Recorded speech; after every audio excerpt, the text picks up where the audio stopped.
Welcome back. Eric Hattie, Everyday Hustle. I hope you guys enjoyed the last episode 13B. New format, got some feedback. Probably try that a couple more times. So those of you who were giving so much feedback, congratulations. You volunteered yourselves to submit some topic recommendations as well, because I am blowing through them really quick if I'm doing 3 an episode. So yeah, what a week. I hope everybody's staying safe out there, fighting the fight for whatever it is you believe in. I cannot say enough about the episode that you're here to watch today. It's a very, very special episode. It's my dad.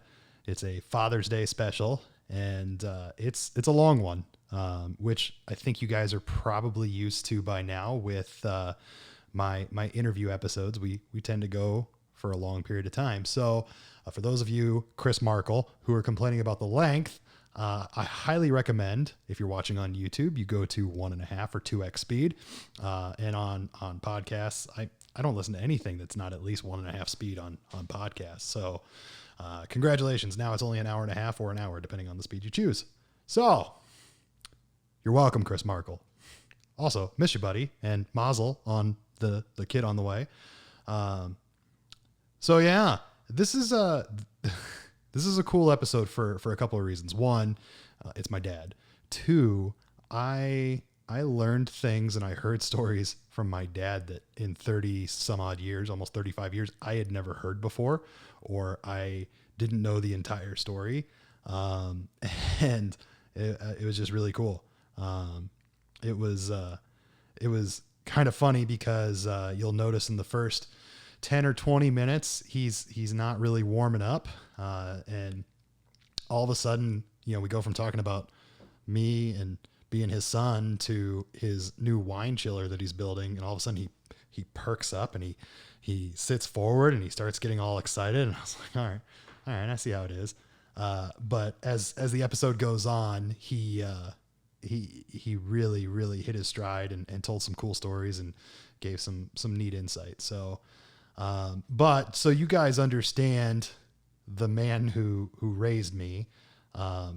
The other night before we recorded the episode, I text him, and mind you, I text him at I don't know, noon, 1. I was like, hey, we're still good to record tonight, right? And, first he takes 6 hours to reply. And when he does reply, he says, hold on, let's see here. He says, yep, still waiting for a submittal of questions for review. And I said, LOL, topics we'll cover: your rise to leadership, patents you're named on, starting your consulting business, being my dad, projects we did together. It's just loose conversation, Dad. I'll steer you in and out of the topics, but it's less formal than a Q&A. And my dad's response is, wow, it's going to be a really short interview. 1, screwed my way to the top. 2, scammed my way onto patents I had nothing to do with. 3, my consulting business is just a cover for a drug business. 4, we've never proven that I'm actually your father. 5, what projects did you help me with? LOL. My dad, everybody.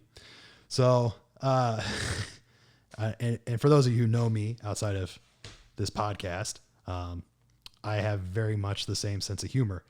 I have the same everything. I swore when I was a teenager, I said, I'm never going to fucking be like you. And here I am with the same career, the same temper, the same passion for cars, the same stupid, corny dad jokes, literally everything. So touche, genetics, touche. So yeah, again, it's a long episode. I promise you're going to enjoy it. He's just a fascinating guy, and I'm biased. He's my dad, and I fucking love the guy, but he's done some cool shit. He came from nothing. He made something of himself. He did lots of cool shit, has lots of cool stories. And I admire the shit out of him. So without further ado, my dad, David Hattie. Mm-hmm. Mm-hmm. Mm-hmm.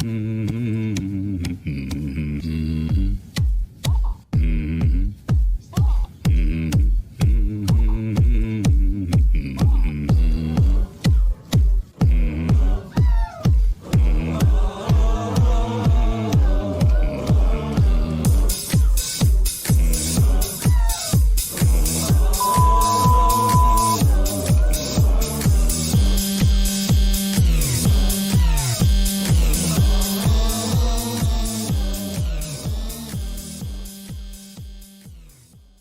forward anyway. All right. Actually, it doesn't do much when I pull it forward. It actually made a significant difference over here.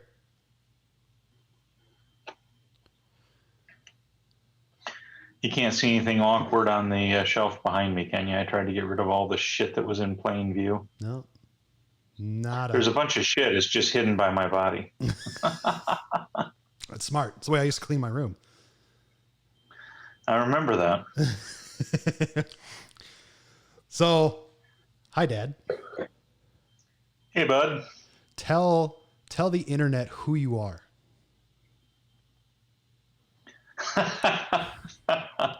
So you don't want the normal, do you?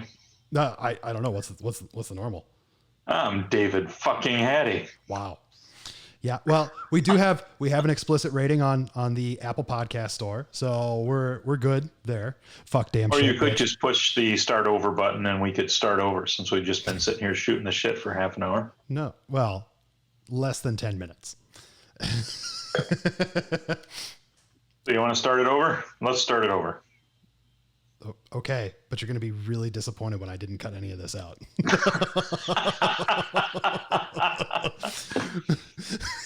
I'm your dad, asshole. That's true. That's true. I'm gonna gently remind you that typically I do share these on LinkedIn as well. Oh, geez. Okay, now we need to start over. Or we need to cut it off right here. I didn't realize that you shared these. I don't think I've seen them on LinkedIn. I follow you on LinkedIn. Okay, that really hurts my feelings.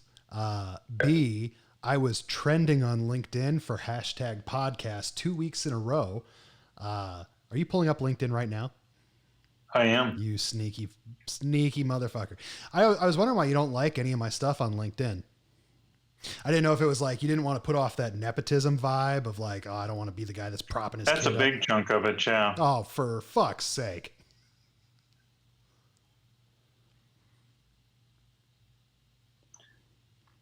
Yeah, I don't know that. That shit hurts, Dad. So I saw Ryan put his beard on the chopping block. Yep. Shout out Ryan Cook. And I saw your mission post Yeah. and your beard on the chopping block. I really enjoyed your picture of you having a board meeting all by yourself. I saw all those things, but I have not seen your podcast on LinkedIn. So I guess if you're going to put this on LinkedIn, I have to get serious and start over with. No. My name's David Hattie, and I'm Eric's father. Okay, so first off, it's 2020, and authenticity is gold. So everyone just needs to know that you're a stubborn asshole. So, I mean, you're good. Why wouldn't I be stubborn? I'm always right. That's not physically possible because I'm always right. My experience is you're getting closer and closer to me, but you haven't caught up yet. But I waited 30 some odd years to say I'm right because I'm the fucking dad. And how does your little one react when you say that? Yeah, she doesn't give a shit. Neither did you 30 years ago, asshole. No, that's fair. That's fair. So, pop quiz. What is the name of my podcast? The Everyday Hustle. Hey, all right. We retained. All right. Have you watched any of the episodes? I watched the one with your mom in it, and I've watched big chunks of the one with Kyle in it, but my attention span is simply not long enough to go through a 17-hour podcast with Kyle. Yeah, it wasn't even 2 hours. I think it was like an hour and 53. So here's what we're going to do. As you lose attention in this interview, I'm going to say, oh, hey, look right here. Right here. You got it. And we're back. So okay.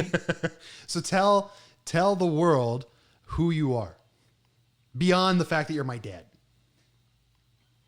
Oh, well, I started out life as a engineer, actually an engineer twice over. And I pretty quickly figured out in my career that although I was good at engineering, I was better at working with people.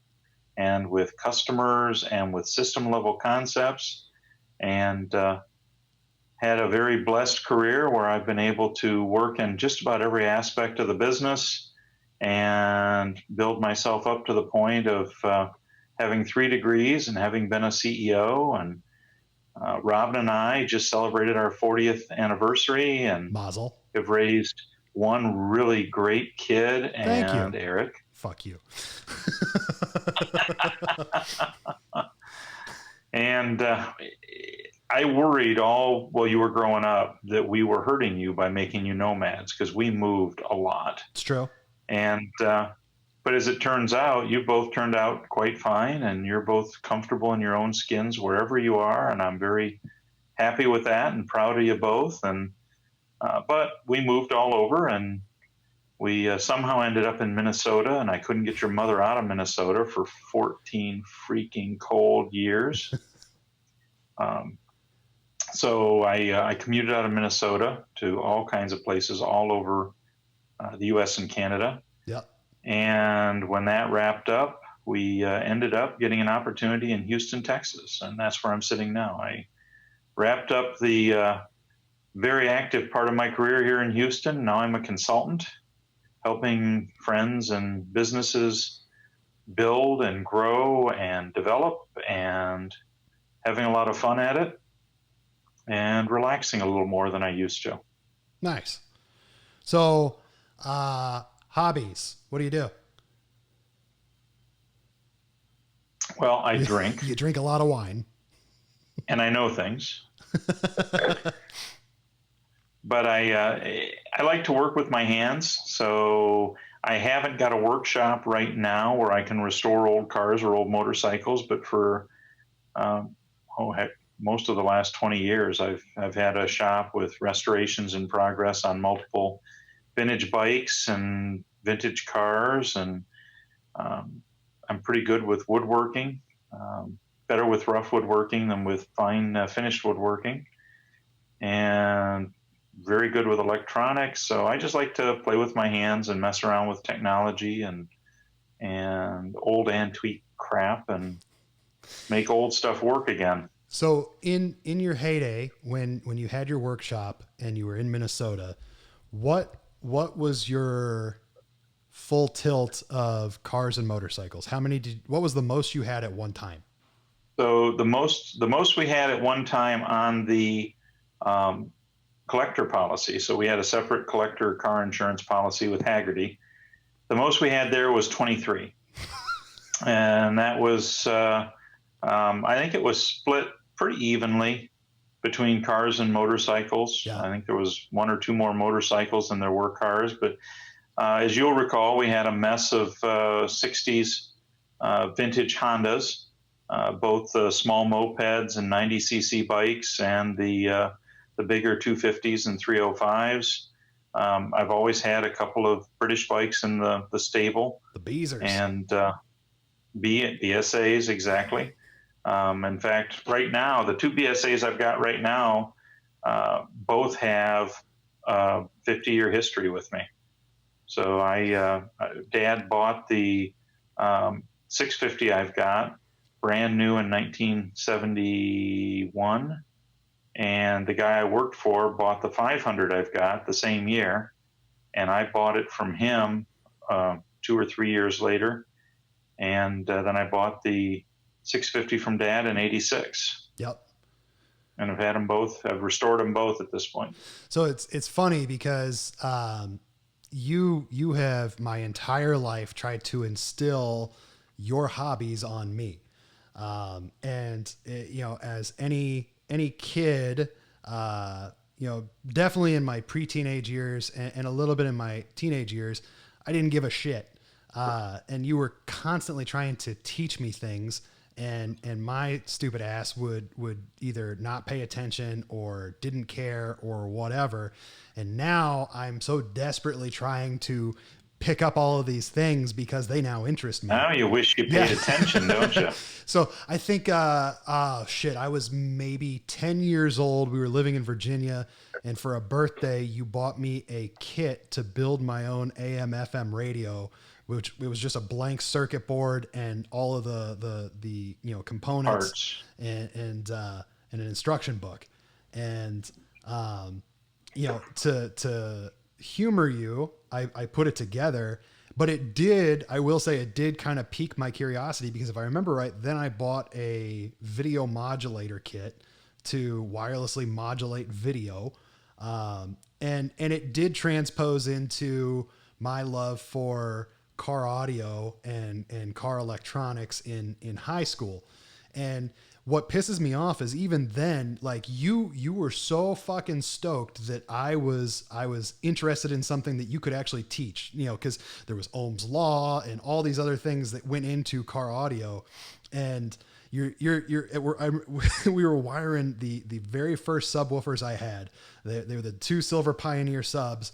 And you're trying to teach me about Ohm's Law. And I was like, I don't give a shit. Just let's hook it up. Let's go. I want to go boom, boom, boom. And now it's funny. I've used Ohm's Law probably 20, 30 times in my adult life. So, yep. And it applies to most everything. That's true. But my best memories of those projects weren't the electronics. I mean, yeah, it did stoke me that you wanted to mess with electronics. But what really stoked me is what we did to the insides of those vehicles. That's true. I mean, particularly the Explorer. We did a fair amount to the Explorer, but when you got the F-150 and we ripped everything out of that and built the console that went all the way from the dashboard to the back window, that was pretty cool. That I do truly appreciate the engineer in you, especially the Dave Hattie engineer in you that wants to go above and beyond. I think about that F-150 project, all the time I should have spent studying for finals my first semester of college.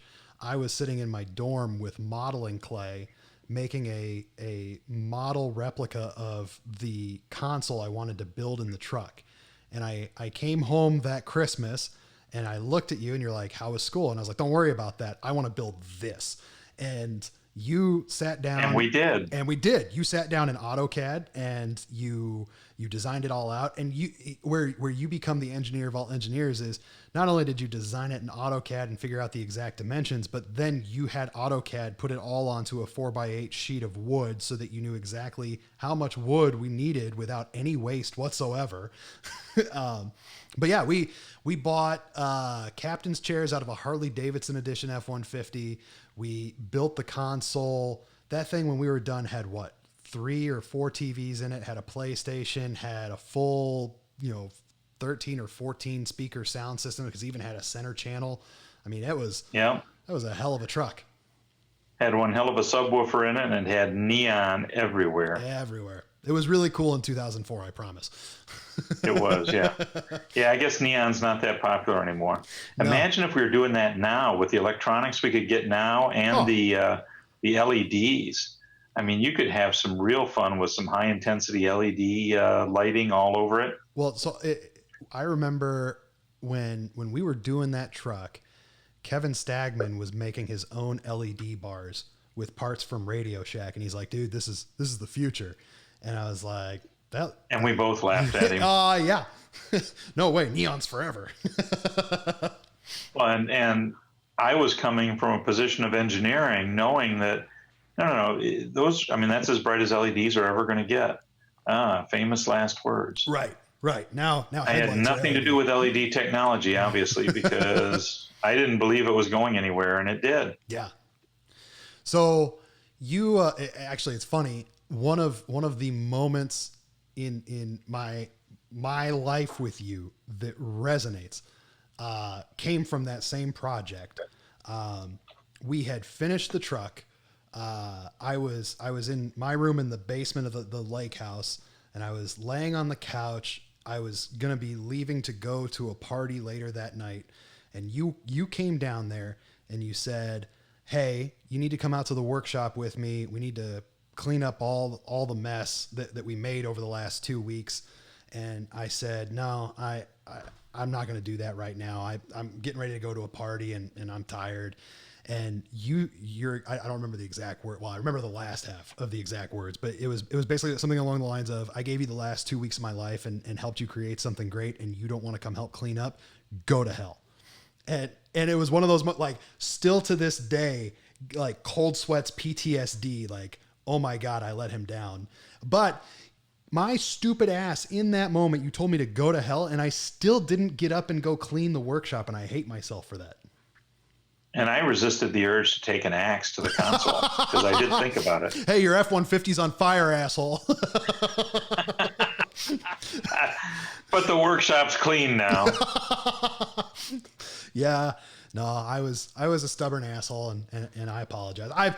In my adult life, I've apologized to you so many times, and especially like now that I have my own child, it's like looking at a reflection of myself, and I'm like, oh shit, I was this kid. I'm sorry.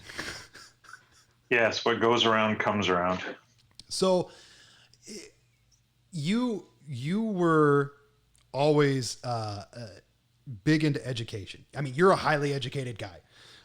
You did a dual engineering major at the same time at University of Michigan. You went back and got an MBA from Duke. What is it? Fuqua School of Business.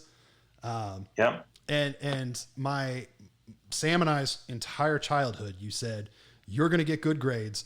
You're going to go to college. You're going to be an engineer, and you're going to make $40,000 a year right out of college.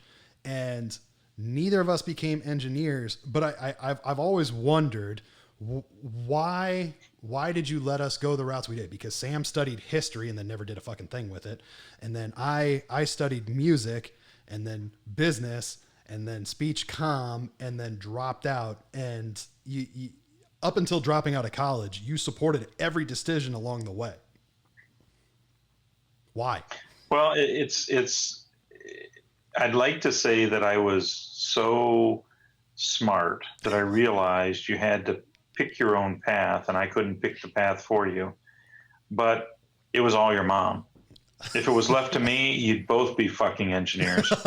But your mom just beat on me that no, you cannot push them to do things they don't want to do. You can't push them to do things that they're not capable of doing, right, and don't want to do.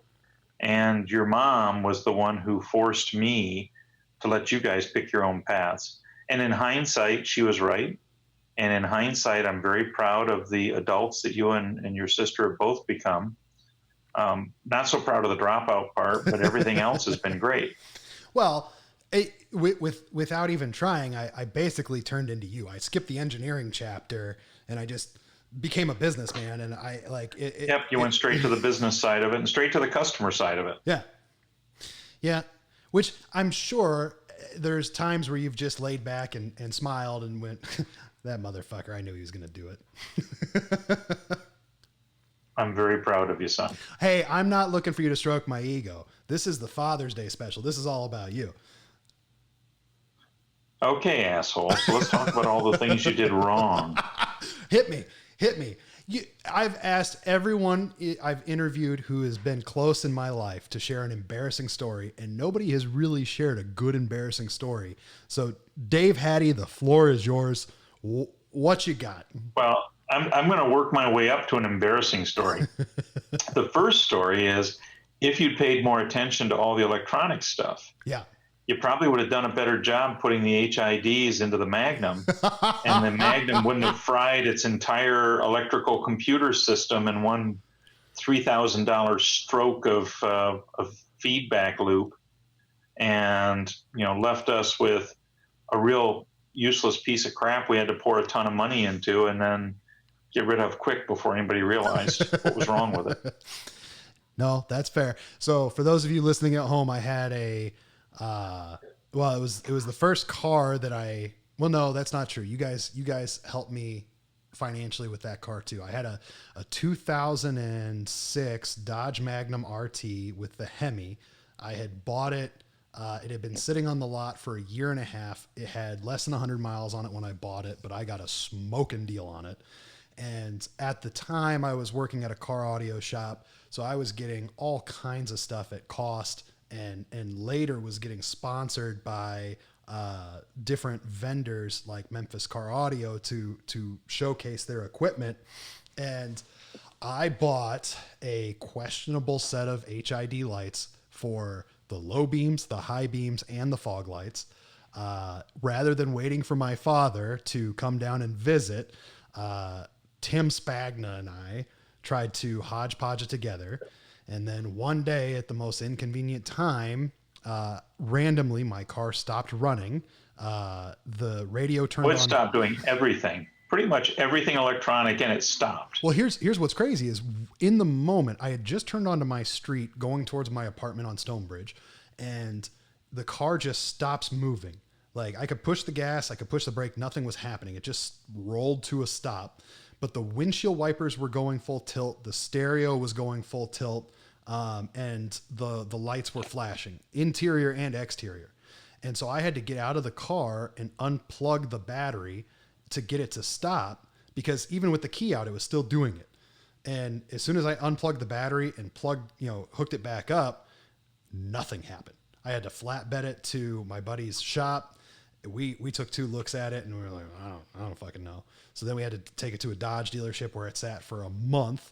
And yeah, to your point, it was $2,970 something to get all the literally every computer component in the car was fried. And they deemed it my fault, even though the car was under warranty, because of all the extracurricular things I had put onto it. And I literally took it from the Dodge. Well, that's not true. I had it for a month after the computers were all replaced. The transmission started shifting weird. I went back to the Dodge dealership and they said, oh no, your entire warranty is void. And so I drove straight from there to a Ford dealership, traded in, got a decent deal, and bought a Harley Davidson F-150. Which already had HIDs in it, so you didn't have to add HIDs to it. That's right. That's right. And that was the first car that I financially covered myself, and it was a stupid expensive bill. Stupid expensive, especially because right after I bought it, gas shot up to $4 a gallon for the first time ever. And it was good for like 12 miles to the gallon. Well, it was all-time all-wheel drive with a 5.4 Triton V8. So whether you baby it or your foot in the floor, it was like 11.9 miles to the gallon. And it was the Triton V8 out of the Navigator. So it was premium gas only, synthetic oil only. It was the last time I filled it up before I traded it in for the Fusion, I paid $147 to fill up the tank.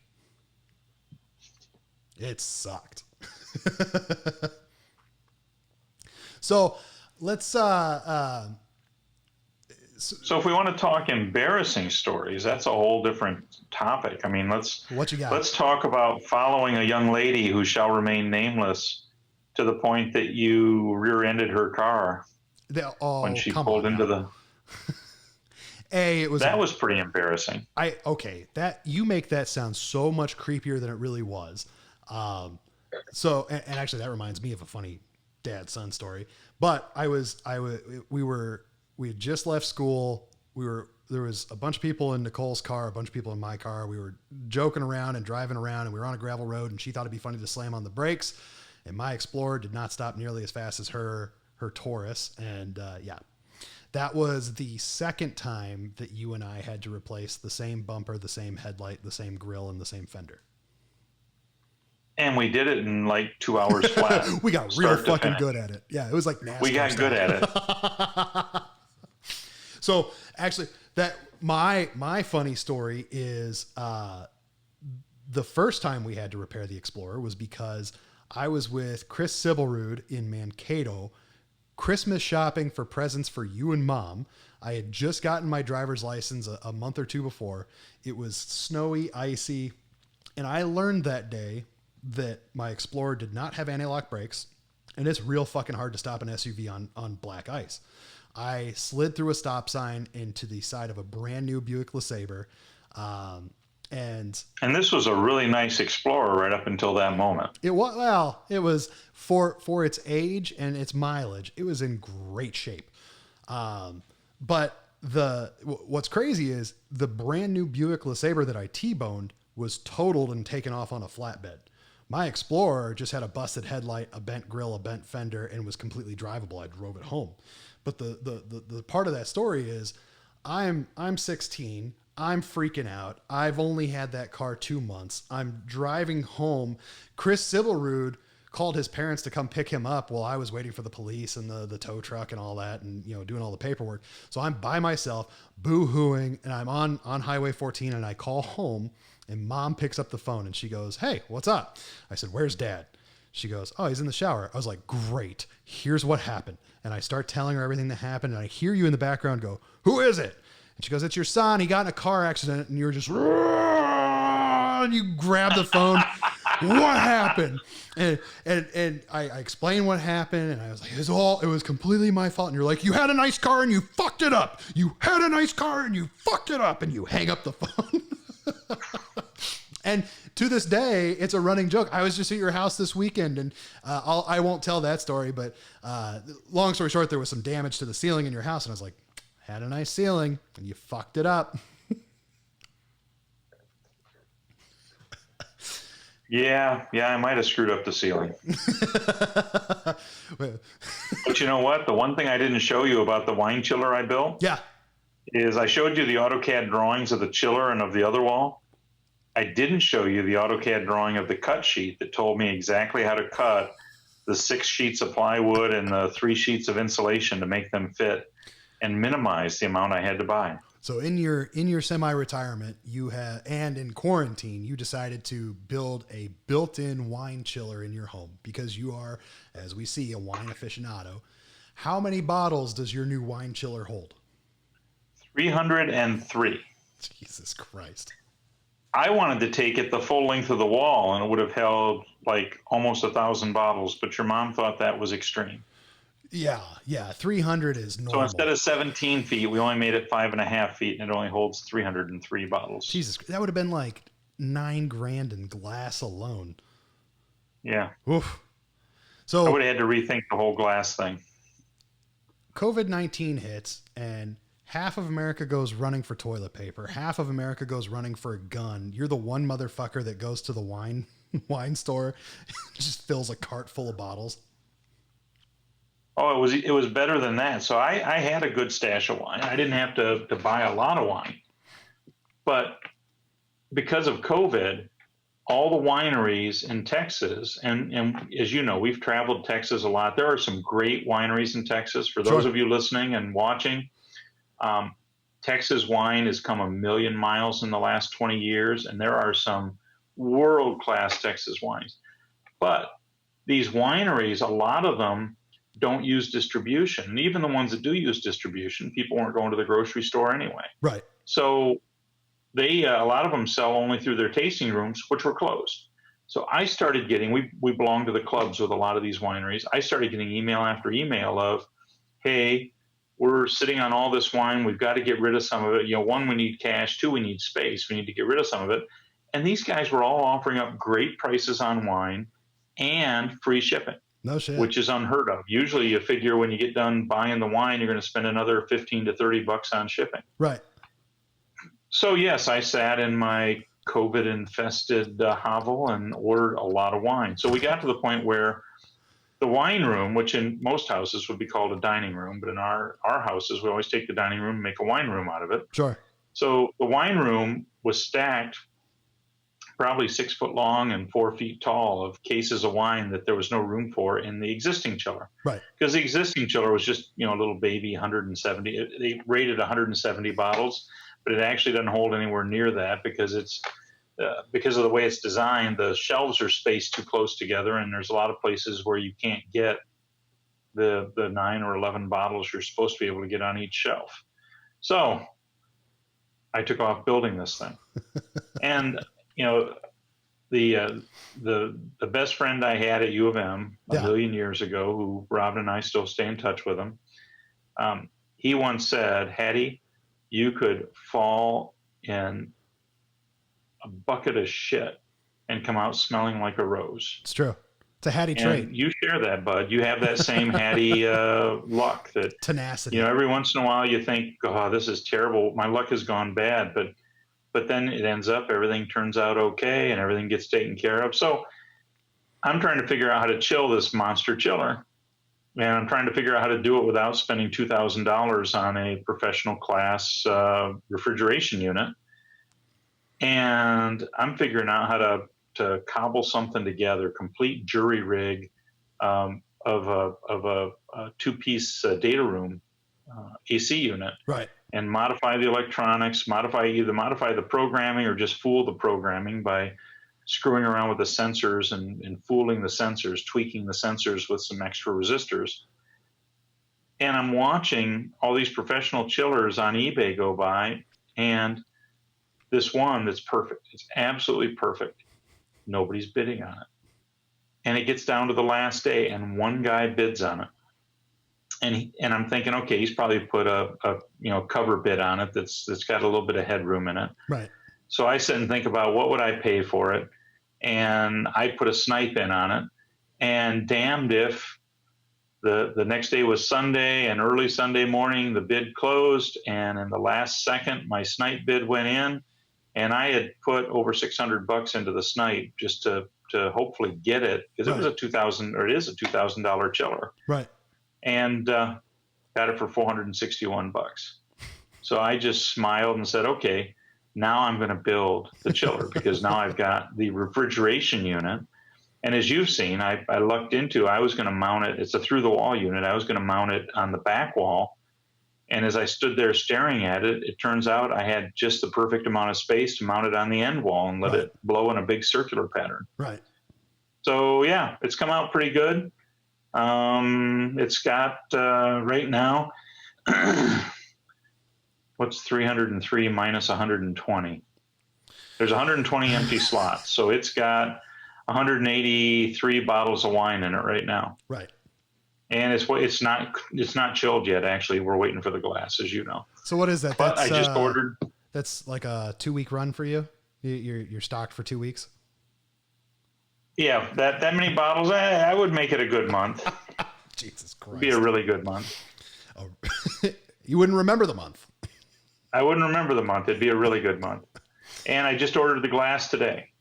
So the guy came yesterday, did the measurements, went back and forth 3 times with him on the design and the cost, and we came to an agreement, and I cut him half of the bill today so that they'll go ahead and order all the glass and all the hardware, and within 2 weeks I should have glass doors. You know, I didn't voice my opinion while we were there this weekend, but I am a little butthurt that you put all of this time into building this amazing wine chiller and you left one very important feature out of it. What's that? A cigar humidor.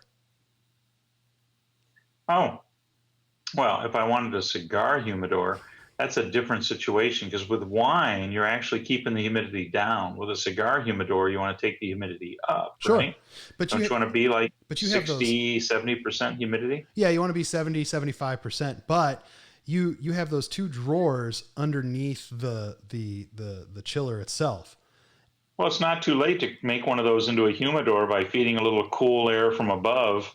But we need to put some humidity into that drawer, because the cool air from above will be dry. That's just it. You don't fuck with the air from the chiller at all. You either get a little electronic humidifier and just stick it in there, or you use Bovita packs, which are literally just gel packs that omit they control the humidity. So what temperature do you keep a humidor at? What temperature does a cigar need to be at? Just room temp. Room temp is all that matters. Really? It's truly just humidity is all that matters. Spanish cedar and humidity. Oh, well, I could build those whole drawers out of Spanish cedar. And as you know, I'm already going to put a lid on the front of them to make a step. So I could just put the lid all the way back, and you just pull the drawer out and lift the lid up, and there's your humidor.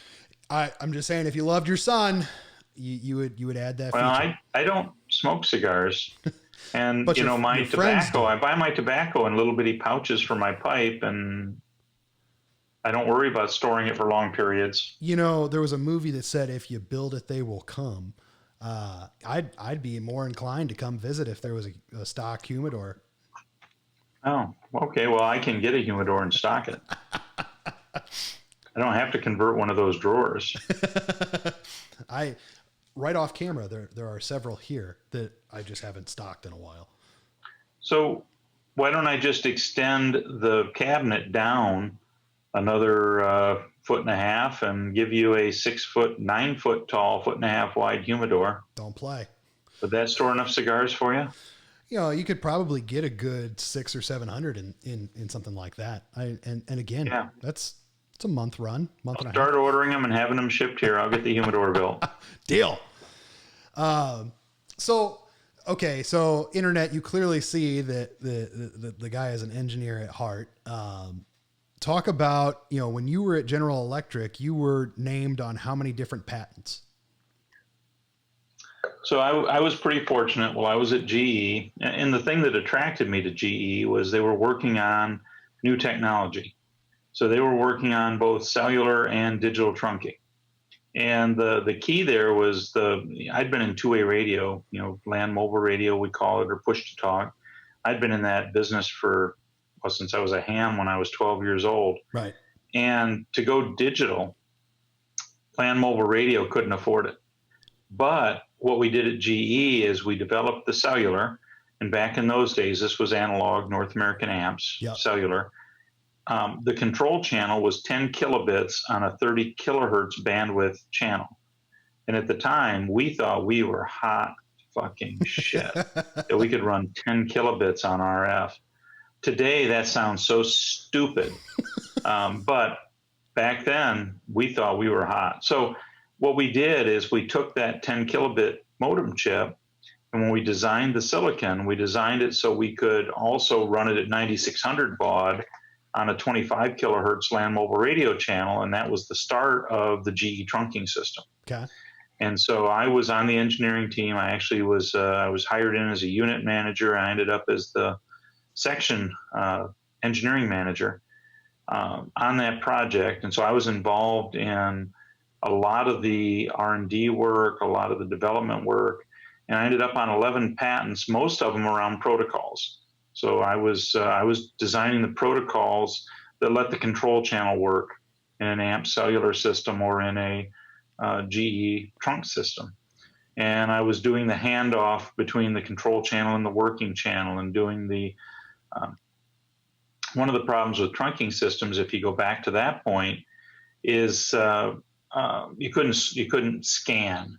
If you were on a call, you couldn't hear other calls going on. We're in an analog system. You could always scan a bunch of channels and hear everything going on. Right. So we actually put low speed data on the working channels and created a way to scan by group, so scan digitally on an analog working channel by putting some low speed data underneath the voice. Right. And so there's a whole series of patents around all those protocols, and I'm named on a bunch of them. That's the good news. The bad news is, that was 30 some odd years ago. GE re-upped them, and we sold GE to Ericsson. So we sold GE Right. Mobile. I was with that team when we sold GE Mobile to Ericsson. I was actually running engineering at that point, and I ended up running marketing for the combined entity, and then I ended up running the utility business unit for the combined entity. But when we sold it, Ericsson took all those patents, and Ericsson defended them, and Ericsson renewed and re-upped them and refreshed them. And so up until a few years ago, I had live patents with my name on it. But over the past 10 years, all of that's expired, died. So I am still named on patents, but they're not active any longer. They're all old news at this point. In the public domain. So there's so many thoughts just came from this. So internet, if you're not a super engineering tech nerd, the trunking system he's talking about is the trunk radios that went in police cars, ambulance, fire. So in your later career after Ericsson, you went to a couple of smaller public radio companies like Raycom out of Iowa and EF Johnson out of Minnesota. And with your direct relationship with police, fire, and paramedic, came some perks, such as when Eric Hattie did dumb shit in Waseca, Minnesota, the police didn't arrest me. They called my father. No, I got a call. Exactly. They called me and said, "You know what that asshole did?" Yeah. Yeah. You, well, that wasn't my favorite perk, though. I mean, it was nice that you had some perks, and you could have done the same thing in Iowa. And when you were riding around on your little moped in Iowa, we had the Marshalltown PD watching you because we supplied all the communications from Raycom for all of those, actually all the counties around us. Yeah. And my favorite perk, well, two favorite perks. So the first favorite perk was in the early days when I was still at GE, and this was actually before we sold GE to Ericsson. I ended up as the engineering big brother, so to speak, to our beta site.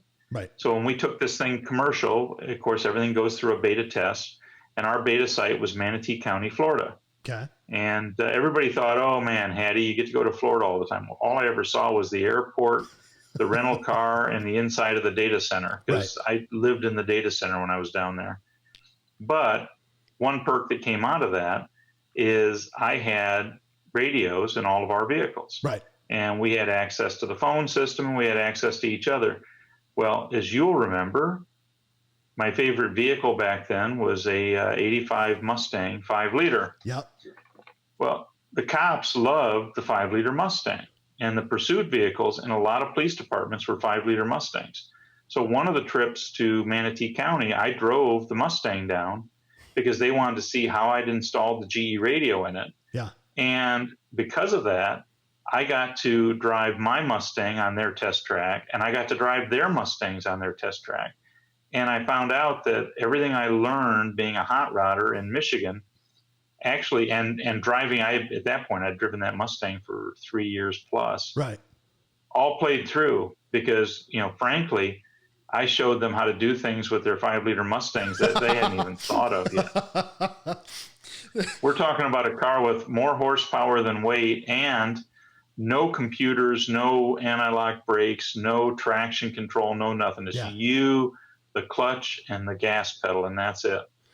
It's side note. It's really crazy that in 1985 that was the creme de la creme of horsepower, and now you look at the stats of a car like that and you go, ugh, that's 210 horse. What the hell did you do with that? Go get groceries? Right. Shit, man, my Fusion had 210 horses. Now, hold on. I remember a story about that same Mustang testing the radio on Candler's Mountain. Well, that's a different story. So, yeah, that was one of my first run-ins with the police when I first got down there. So I'd probably been there a year or more because we had the trunking system on Candler's Mountain running. So Candler's Mountain was the mountain, part of the Blue Ridge, right behind the GE offices. So at that point, if you ever get to Lynchburg, Virginia, right now it's all Liberty University. Right. We used to be the whole hill above Liberty University, and from our roof you could look down into Liberty. In fact, another story was when HW came down to give the graduation speech at Liberty, and they used our roof. The Secret Service used our roof for their vantage point. No shit. So I got to meet a lot of Secret Service and hang out on the roof with them and watch HW give the speech. I didn't know that. But Candler's Mountain was right above us, and that's where we put our test site because we could leave the plant and get up to Candler's Mountain site in 5 minutes. Right. So we put all our test code up there. Well, this digital transmission technique, the problem with digital is when you get fades, you get inter-symbol interference, and the symbols start to cross each other, and the data can actually collapse. So we had in our labs a Rayleigh fading generator, but it only went to 75 or 80 miles an hour. That's as fast as the Rayleigh fading generator went. So we had tested our protocols to that level, and they worked. Right. But there was the question of, do they work beyond that? And we were looking at, does anybody make a faster Rayleigh fading generator? What is it going to cost to get this damn thing? And do we have the budget? So as I said, I had the radio in the Mustang. So when you left the office, you got on Highway 460, 4-lane highway, and it went by Liberty University. And then in those days, it went out as far as, I'm trying to remember what the last exit was. It was the north-south just before you got to our subdivision. Yeah. I don't remember what it was, but it ended at this exit. So I got on the highway and I'm talking to the guys, and we just had a fading discussion. So I said, well, look, I'm going to get by the 29 exit from Liberty, so I know there's nobody out in front of me, and I'm going to go. Right. So start measure my bit error rate. Let's talk back and forth, but put all the signals generation stuff on and measure me. Right. So I get by that exit. I don't see anybody suspicious coming up. There's nobody in front of me. I stand on it. And I'm probably doing 120, 125 miles an hour. That Mustang, I mean, even with 210 horse, it was pretty quick. Yeah. And they're measuring my signal, and I'm going back and forth. And I get to the end of Highway 460, and I go up the exit ramp and stop to turn right to go towards our house.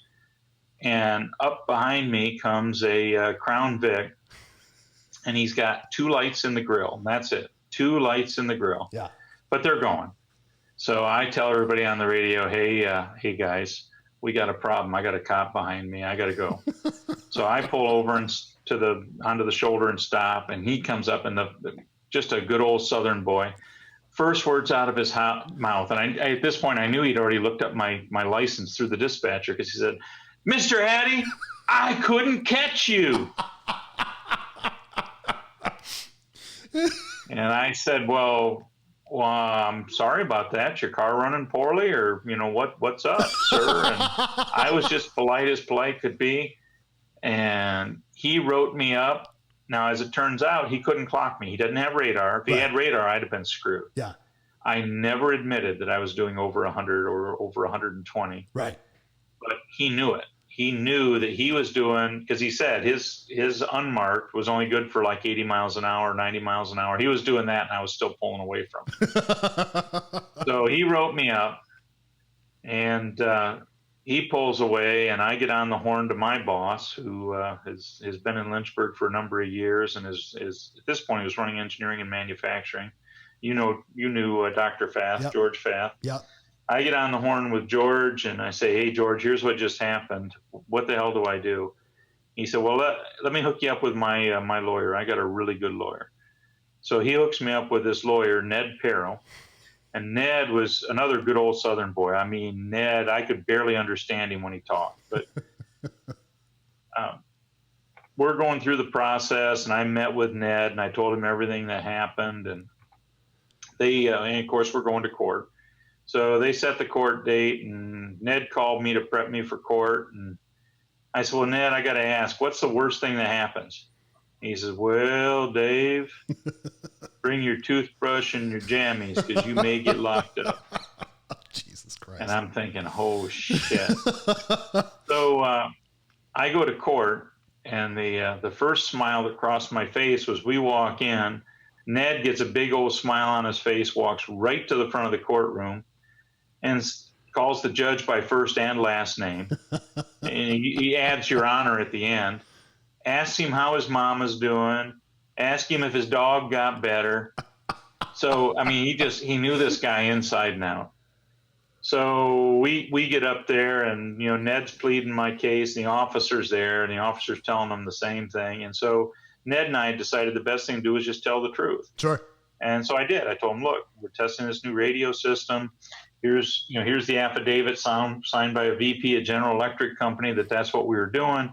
It was very poor judgment on my part. I'm sorry. I'll never do it again. But we didn't have the lab gear to test this thing. So I ran it up to speed, and here's the precautions I took to make sure that I wasn't endangering anybody but myself."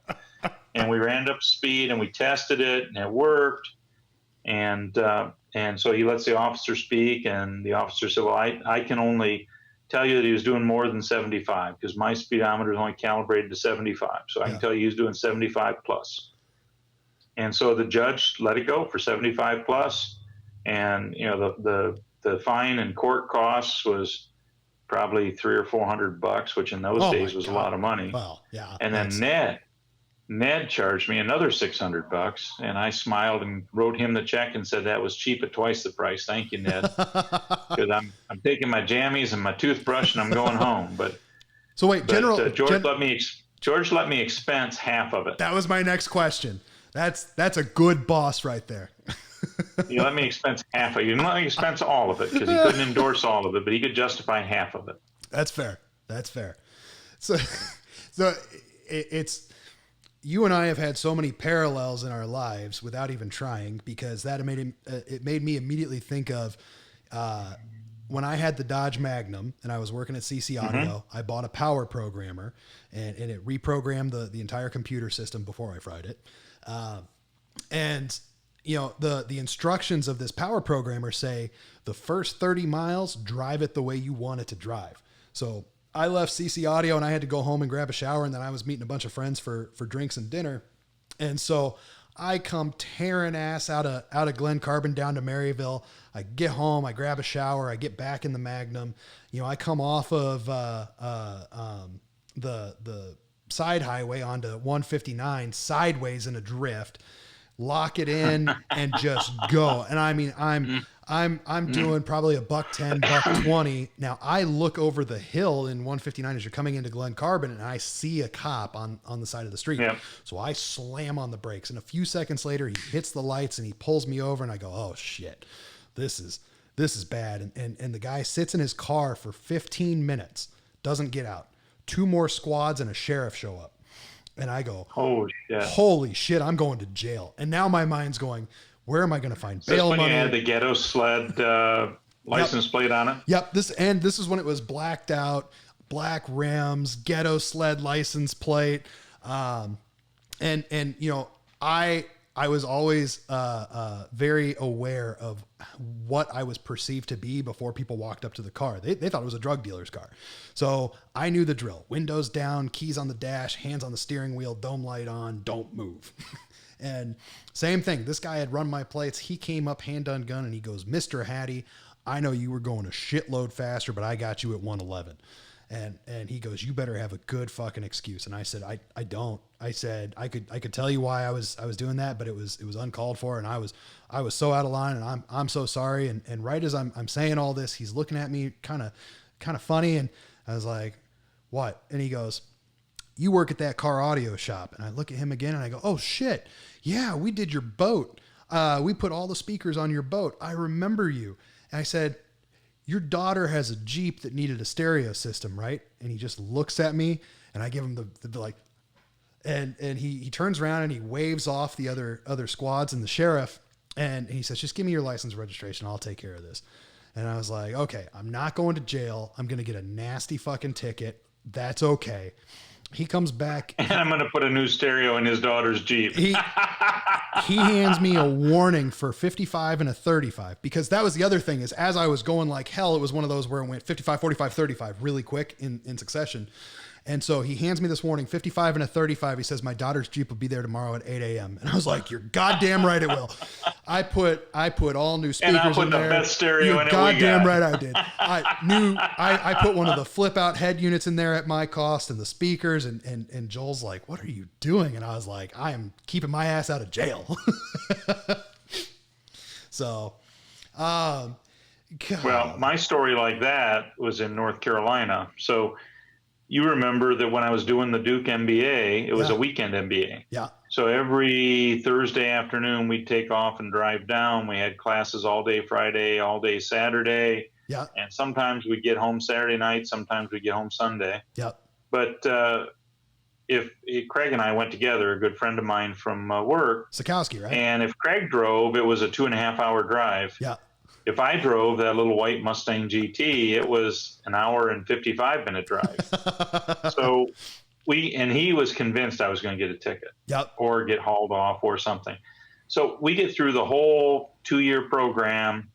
We're wrapping things up. We're actually have graduated. I went back down to meet with the study group that I had belonged to that was all local to Raleigh-Durham. Yep. And to wrap up our final project and turn it in.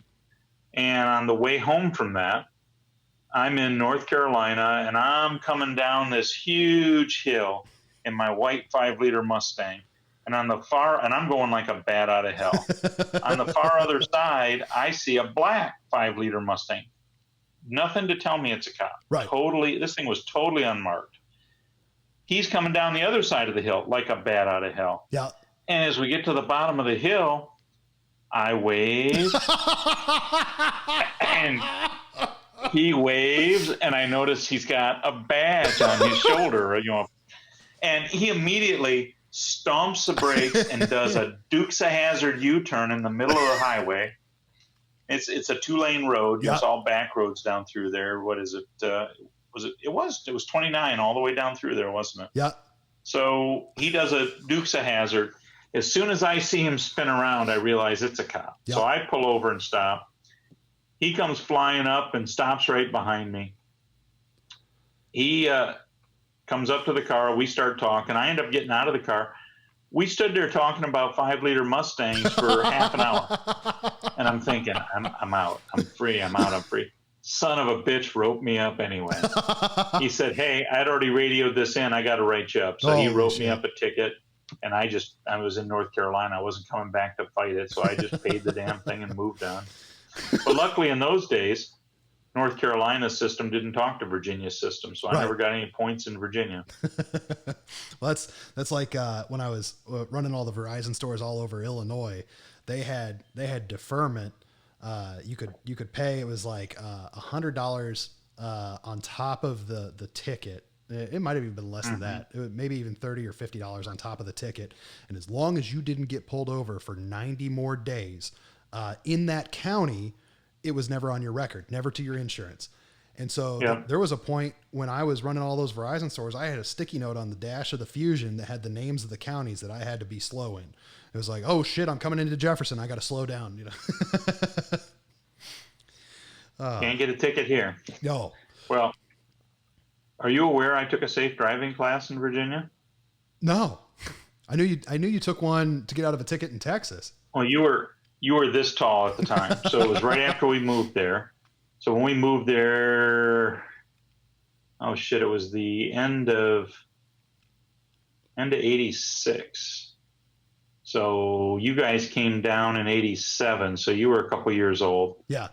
Within 6 months or a year of me being there, I ran into all kinds of difficulties. Thanks, Mom. Yes, thanks, dear.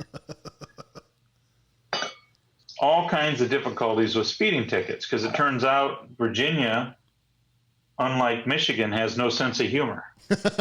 And so less than a year after we got there, I had enough speeding tickets that they were going to take my license away. Holy shit. And the solution to that was to go sit in a safe driver's class. So this is 1986, 87 it would have been. Yeah. I'm working for GE. So guess what? GE, it's either a dark gray or a dark blue suit every day. Yep. I'm an engineer, so my tie is made of polyester. It's not made of silk, but I'm wearing a button-down shirt and a tie and a suit. Yep. And I go to this safe driving class, right? Skip out of work. Again, George was real nice about it. Yeah, you need to go do this, go do this. So I'd skip out of work, go to safe driving class, sitting among a bunch of 16, 17, and 18-year-olds that are in ratty jeans and T-shirts. Central Virginia, you were probably the only one that had sleeves in the whole class. I was, and I was the only one who spoke English in the whole class.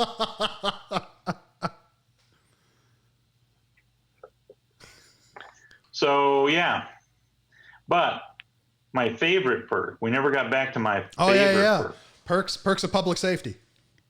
So when we were in Iowa, and Iowa was, I enjoyed living in Iowa. You enjoyed living in Iowa. We had a beautiful house. You had a nice moped. You got to ride the hell out of your moped. It's true. But I was with Raycom, and we did the public safety communications, 911 and radio, two-way, for 19 different counties. And so I had that same list of counties on my dash of the town car, because those were the counties where I had diplomatic immunity. I might get pulled, but I'd never get ticketed. Right. And my favorite story about diplomatic immunity is one day I'm going from Marshalltown up to Waterloo.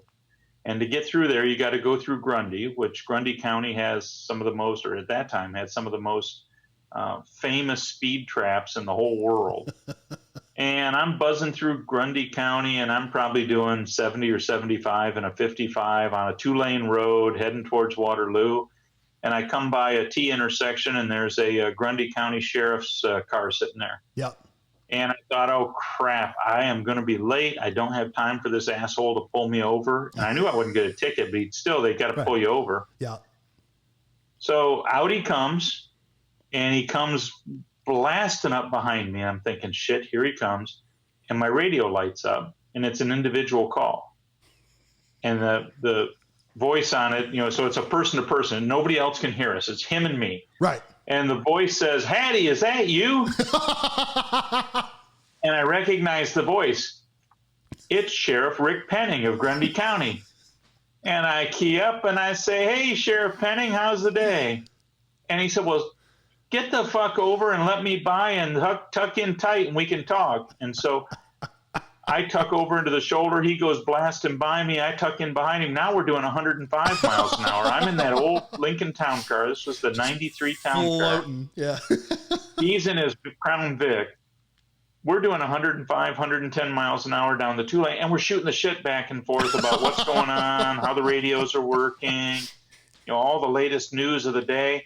We get just short of Waterloo, and he says, I bet you're going to turn off up here. I said, yes, sir, I am. He said, well, I'm going straight. You better slow down or these assholes will pull you. Take care, man. And I slowed down. I actually got there in time that I could stop and get a cup of coffee before I went in to see the sheriff up at Waterloo. No, I had never heard that story. I didn't know. I figured you were going to say he got right up on you and saw that your license plate said Raycom, whatever number it was. What Raycom were you? Raycom 8? Raycom 8, yeah. Yep. Yeah. And he saw the license plate and said, I don't have to fuck with this guy. Yeah, I got pulled over a lot in those days, but never got ticketed because they'd call in the Raycom plate. And the guys who had done it once, you know, would stop pulling you at all. They'd just let you go. Right. The guys who didn't know would pull you, and then they'd call it the dispatch, and dispatch would pull up the plate and go, yeah, give him a stiff warning and send him on his way. I wonder if that's still the case, you know, nowadays, you know, or if they. Oh, I bet it is. Oh, no shit. I bet it is, because telecom is telecom. Raycom's still doing it. I mean, Raycom's still there. Yeah. So yeah, I bet you that Mike Miller can drive right through those areas at whatever speed he wants. Jesus Christ. So you, you know, I made the comment earlier that without even trying, I basically turned into you. The people. So I'm a motorhead. I love to drive fast. I also, you know, am all about, you know, building relations with people and, you know, talking my way out of trouble. But one of the things that you instilled in me in my later life is I am now a business travel snob. And when I traveled with you as a kid, it looked like you were in physical pain waiting for your family to drag along the airport. And you had very strict rules. Like I remember we were laying over in Charlotte, I think, and you had an Admirals Club membership, and you basically turned around and stared Sam and I in the eyes and said, we're going to go in here, but if you make a fucking noise, I am never bringing you in here again. And I never understood it until now. You know, I've got an Admirals Club membership, and I look at the guys bringing their families and I go, you motherfuckers. Yeah. So how many? Yeah, that was the bad news about traveling so much, which you know, because you're doing it now. Yeah. Is you're gone a lot. You're away sure. from family, and it's a pain in the ass. The only good news about traveling a lot is the perks that come with it. Absolutely. So I went through a period of time, and you're there now, where I was either chairman's when we were in Piedmont and U.S. Air Territory, or I was exec platinum with American. Yep. Where I would tell and these were the good old days where we had executive assistants. Right. You don't have executive assistants anymore, but in the good old days, I would tell Jody Lee, look, if you can't get me into first class, right, you pick a different flight. Right. Or I just ain't going, because, you know, I'm not flying in the back cabin. I'm flying in first class. Right. Well, that's, you know, our company uses a travel booking website, and I went to the procurement guy and I said, listen, I understand that you guys use this to measure the travel, but they limit the flights that they show as available versus me going straight on American. And the pricing, I'm actually cheaper on American than I am through this travel site. They put their own fees and services on there. And he goes, oh yeah, they lump all that shit in. He goes, well, why the fuck do you care about cost so much? And I said, I don't. I'm just sweethearting you to tell you that I'm caring about cost. But what I really care about is I know the connections where I'm going to get an upgrade. And they're not showing me those connections on the travel site. So just know I'll give you my full travel report, right off of American's website if you guys need it to go renegotiate anything. I said, but I'm going straight to American because God damn it, if I don't get upgraded, it ruins my day. I flew 28 flights in January and February of this year, and I got upgraded on all but 2, and only because they were regional planes that didn't have a first class. Well, and this was the good old days. So as you know, my first flight and my last flight, every single time, was a regional jet in and out of Lynchburg. Yep. But back in those days, I'd leave the office 20 minutes, half an hour ahead of flight time, literally ahead of flight time. And as you recall, from my office, it was 5-minute drive to get to the airport. Yeah, it wasn't far at all. I would park right across the street from the terminal because that was the $1 more a day parking, and I thought it was worth $1 more a day to be right across from the terminal. Yep. I'd walk through the terminal, and it didn't matter what seat was on my ticket because the gals downstairs knew me. Right. As I'm walking through, it's like, your seat's waiting for you, Mr. Hattie, because they would block out 1 Delta, 1D, and I would always sit on 1D. I used to tease them that it was first class because I got to sit up there and talk to them and get more drinks. Yep. They weren't free alcohol, but at least I got more drinks. Right. And that was the in and out every single time, and then in between, first class. Well, and God help me if I don't get bulkhead seat on a regional plane. That's just miserable. Exactly. I flew when I went to Calgary, Alberta last year. That was a 4.5 hour flight on a regional jet. Oh my God. I was blown. I thought it was a joke. I was heading to the airport that morning. I look at my app and it says Terminal B, and I was like, that's the regional terminal. What the fuck? And I go pull up the flight info, and it was a RJ 900. And I was like, son of 4 a bitch. hours. That's miserable. 4.5 hours. Luckily, I was in the bulkhead. So, I had some Yeah, you could stretch out a little bit. But yeah. And believe it or not, it didn't just have Wi-Fi. It had satellite Wi-Fi. So that's cool. So even in Canada, it still works. Yeah, it That is one nice thing about American. Everybody else is still using terrestrial, and American has gone to the satellite. So that's good. Yeah, I was going to say, of the 28 flights I was on this year, every single one of them had Viasat. And even a year ago, it was 50-50. They were still swapping them out at that point. So how many countries have you traveled to for business? Oh, hell, I don't know. I haven't counted them. I've been all over Europe. I've not done as much in Asia. So in Asia, I've been in China. I've been in Hong Kong. Did you do Japan? Was in Malaysia once. Singapore. Europe, I've pretty much been everywhere. No shit. And in Scandinavia, I've been everywhere. And I was actually in Russia illegally once. Jesus Christ. From Stockholm. We took a boat across from Sweden, from the south of Sweden. So where were you traveling when you were in the Middle East and your government escort said that he knew a bunch of Hatties and said that he could take you and meet them? Where were you? So I was actually in Syria. So this was when I was running E.F. Johnson. Yep. And the Syrian government was looking for a new two-way radio system. And the U.S. government, through a 3-letter agency, I saw the guy's business card, although I know it's not his name. But they came to see us because it looked like the French. It looked like, oh, God, I'm going to draw a blank on the French radio company's name. But it starts with an M, and I'm drawing a blank. But it looked like they were going to win. Right. And Motorola didn't have any shot at it. So Ericsson wasn't even chasing it. Ericsson was pretty much out of two-way at that point, and they had sold it off to ComNet. And Motorola couldn't win because Motorola's got all the facilities in Israel, so the Syrians wouldn't do business with them. Right. So the U.S. government came to us and said, "Look, we'd like you to go after this business." And so I had a guy running Europe, the Middle East, and Africa, EMEA. And we decided, okay, if you want us to go after it, we'll go after it. So we went after it. During the post-bid process, the Syrians came to visit Waseca, Minnesota, and we actually took them up to a basketball game. It was basketball season. What'd you do? Take them to Barney's Drive-In? No, we took them to the basketball game because all the tickets were furnished. So weird. I knew, nobody else on my team knew, that everybody around us was, a spook. Right. And our seats were specially picked so that they could surround us. Right.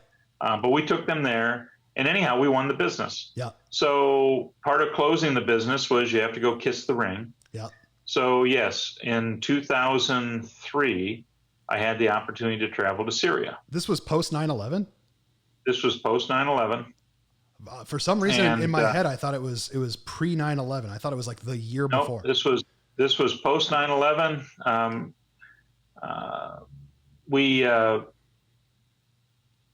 So we were a little nervous, your mom and I. Yeah. But I knew that our government was watching me, that they had agents over there, and I knew that I was dealing with their government. Right. So my sales director and I wasn't going to ask anybody else to go over. Plus, right. I have heritage in Syria, so I wanted to go over. Sure. So my director and I jumped on a plane, and we had to connect through. I think we connected through Madrid, and dropped down in. And my first indication that everything was okay was when we got to the airport. We're standing in the customs line with a bunch of other people. The whole plane's worth of people. Yeah. And I see a guy that looks like a Marine right. in U.S. terms, but he's obviously Syrian. Right.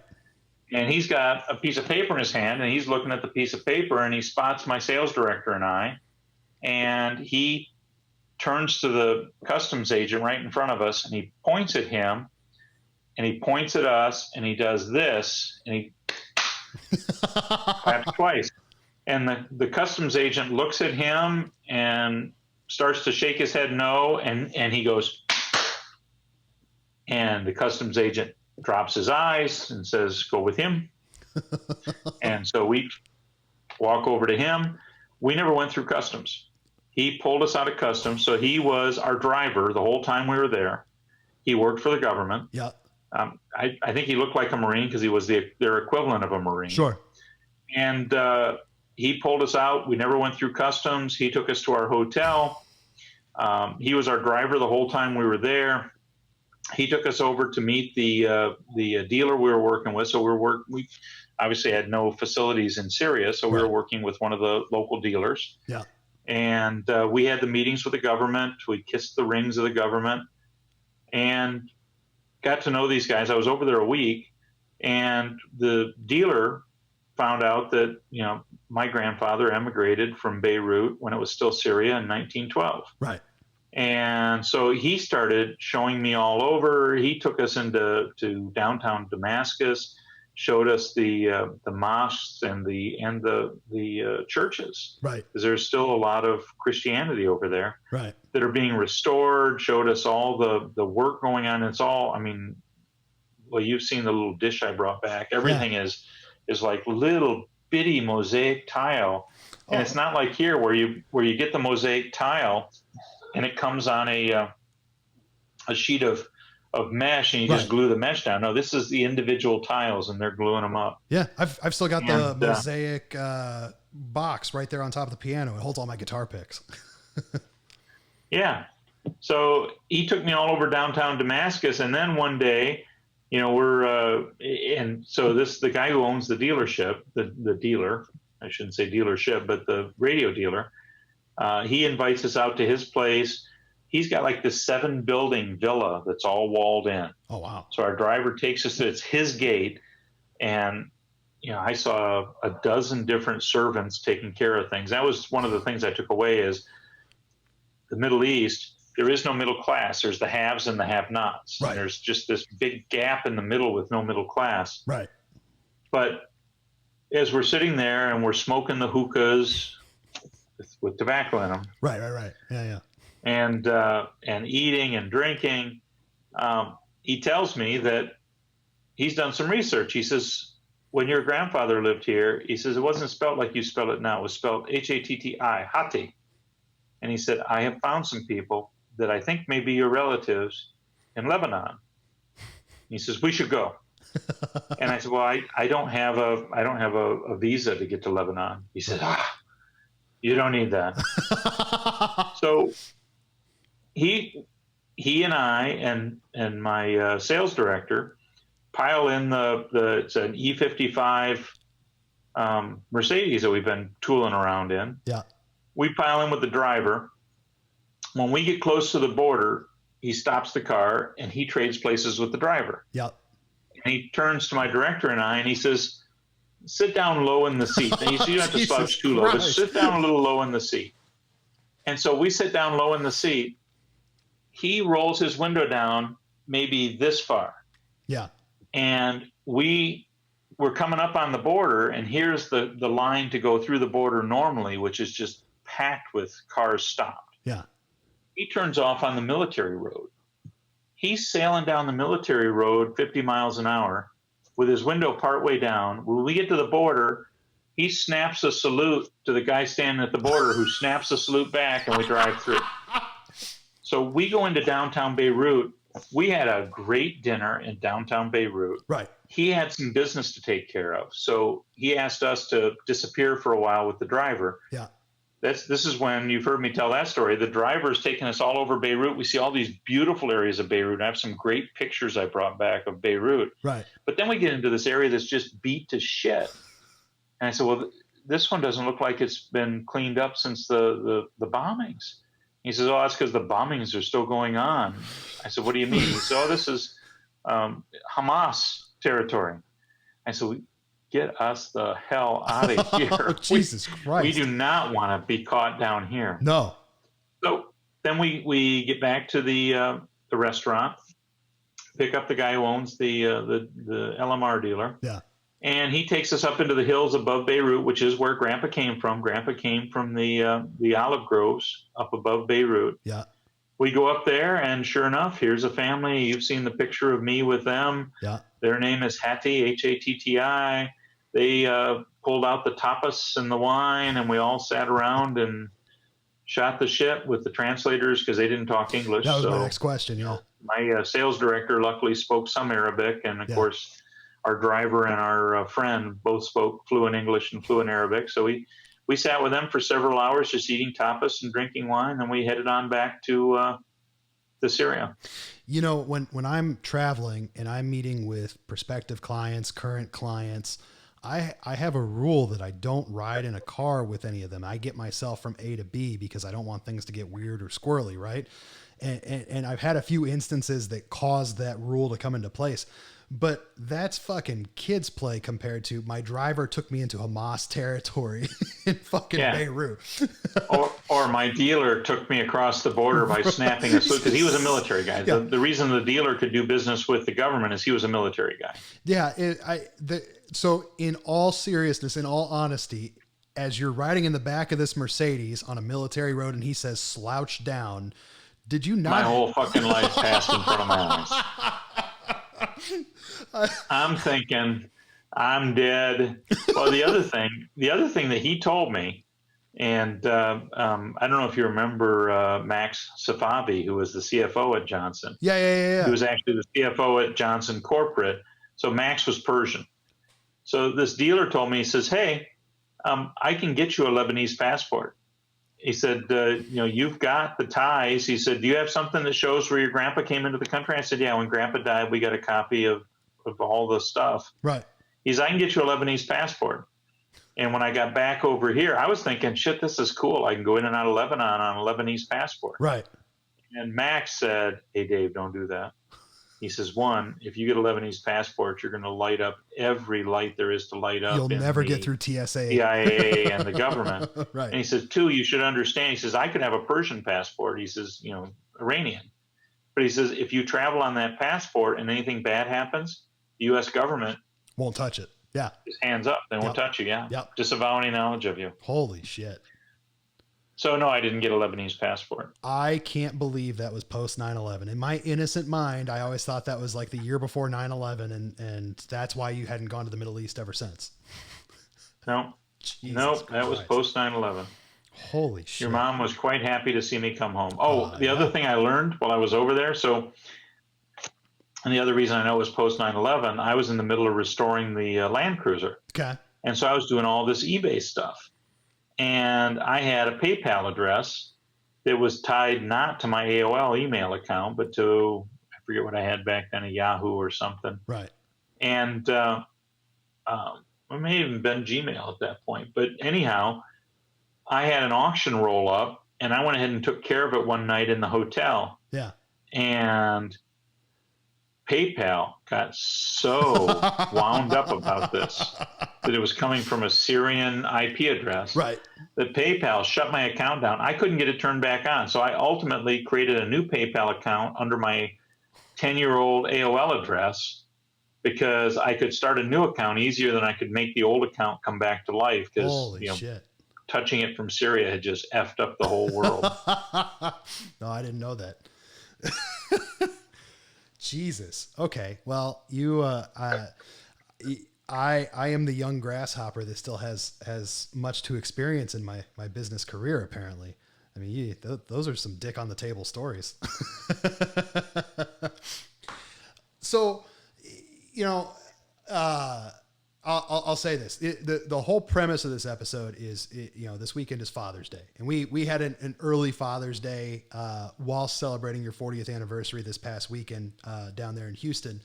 But, the premise of this entire podcast is about the entrepreneurial spirit, about, constantly bettering yourself, doing great things, making lots of money. And every single one of those core values was instilled in me because of you. As much as I fucking resented you at the time as a child, I want you to know, if I don't say it enough, the shit stuck. Like there are so many times just a few weeks ago when I was building my server rack, and I was hung up on a problem and I was trying to figure it out, and I was like, I'm not gonna call him, I'm just gonna figure this out. And in the back of my head is fucking Dave Hattie, and I'm like VHS rewinding and spooling through 30 fucking years of instances where we were doing shit. But ultimately, thank you.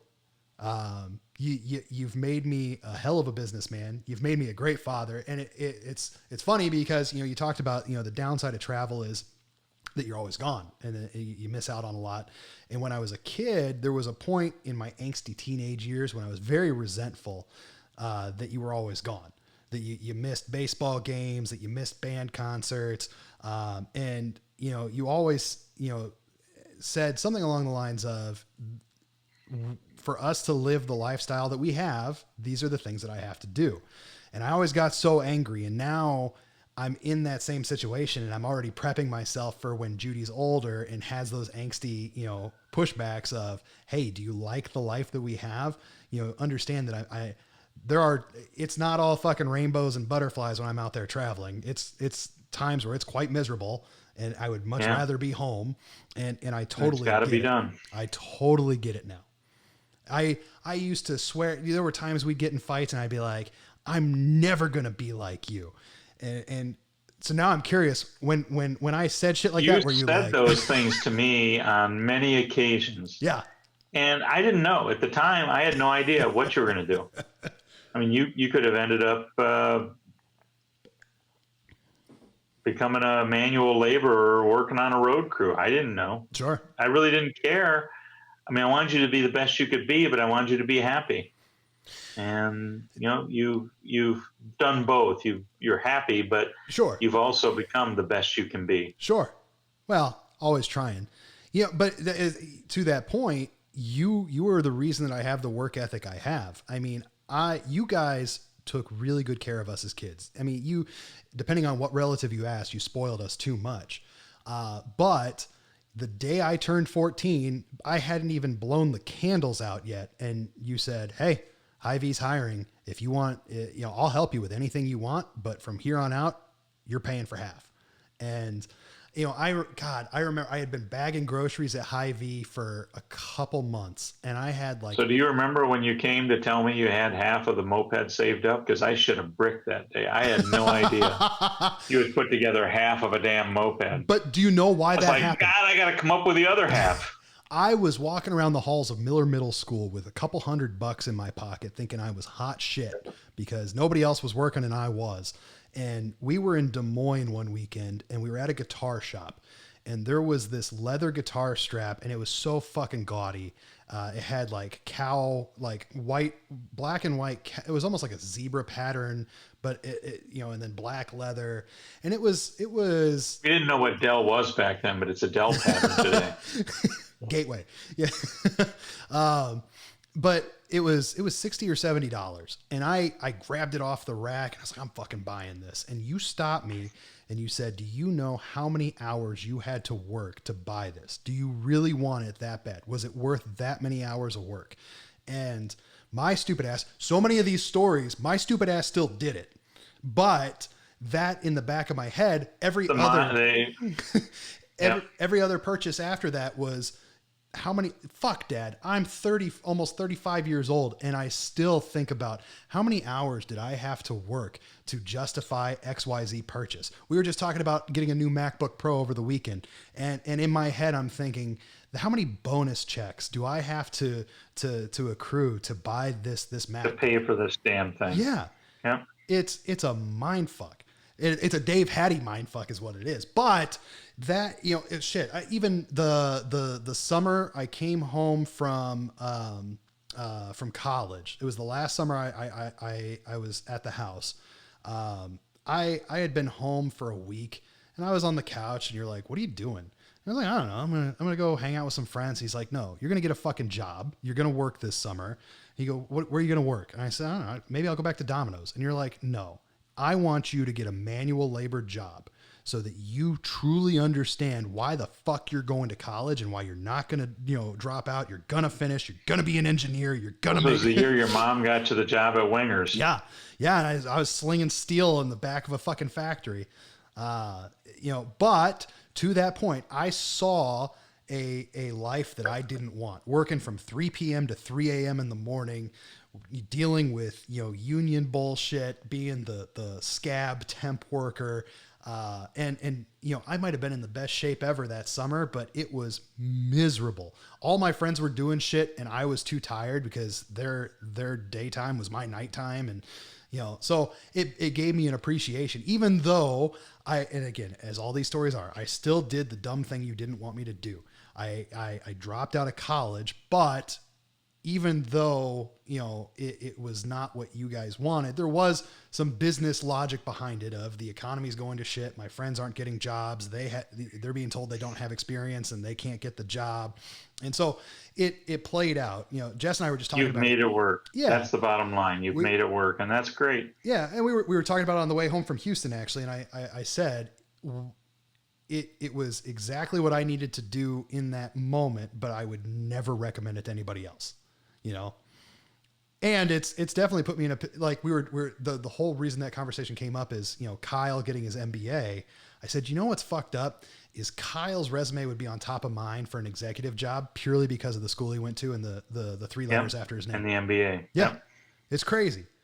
So, but all of that to say, while you and I fought like fucking cats and dogs and we still butt heads, shit. Anytime we're working on a project and there's a difference of opinion, we get that Hattie temper flare up, but you are truly the North Star that has helped me make every decision in my life. Even if you fucking disagree with the decision I made, it's truly all because of you. So, and that traces back to my dad. Oh, 100%. That son of a bitch, when we lived in Iowa, Grandpa, we had 2 lawnmowers, the Craftsman and a John Deere. And I'm on the John Deere. I'd only been mowing grass for maybe 2 summers, and he's on the Craftsman behind me.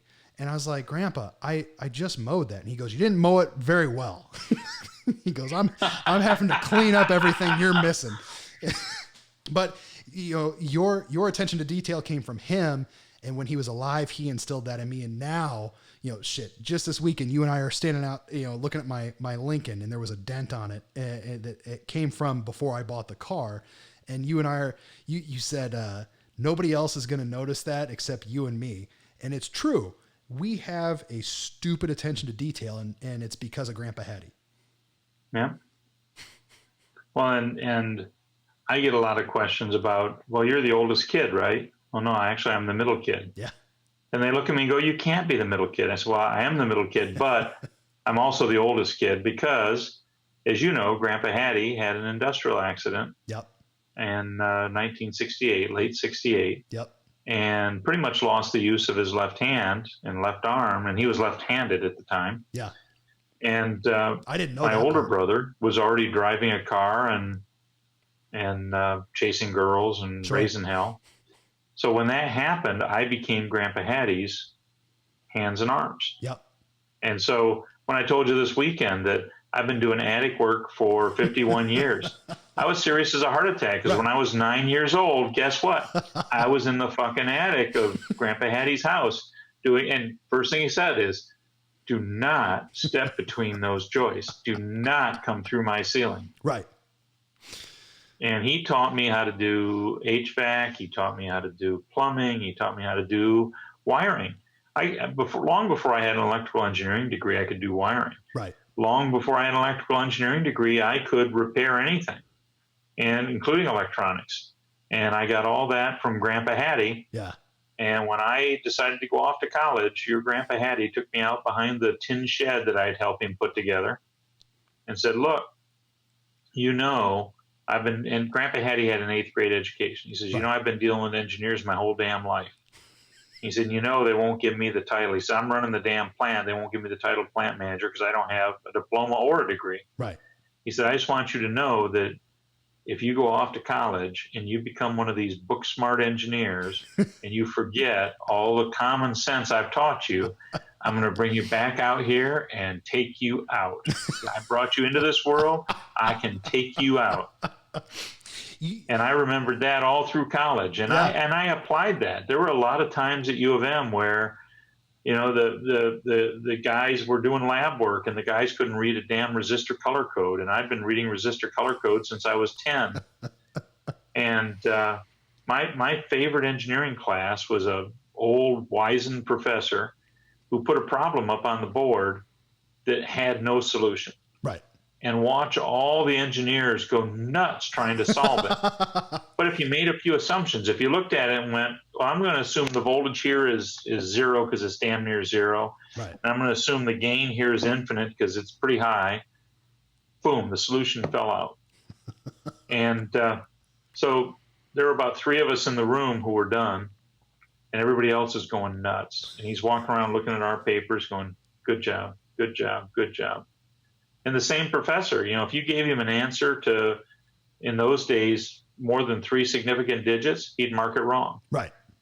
Say, look, you don't have a meter that can read that. You cannot set the input voltage. You cannot read the output voltage. You can't tell me that this is 6.7235 volts. It's not.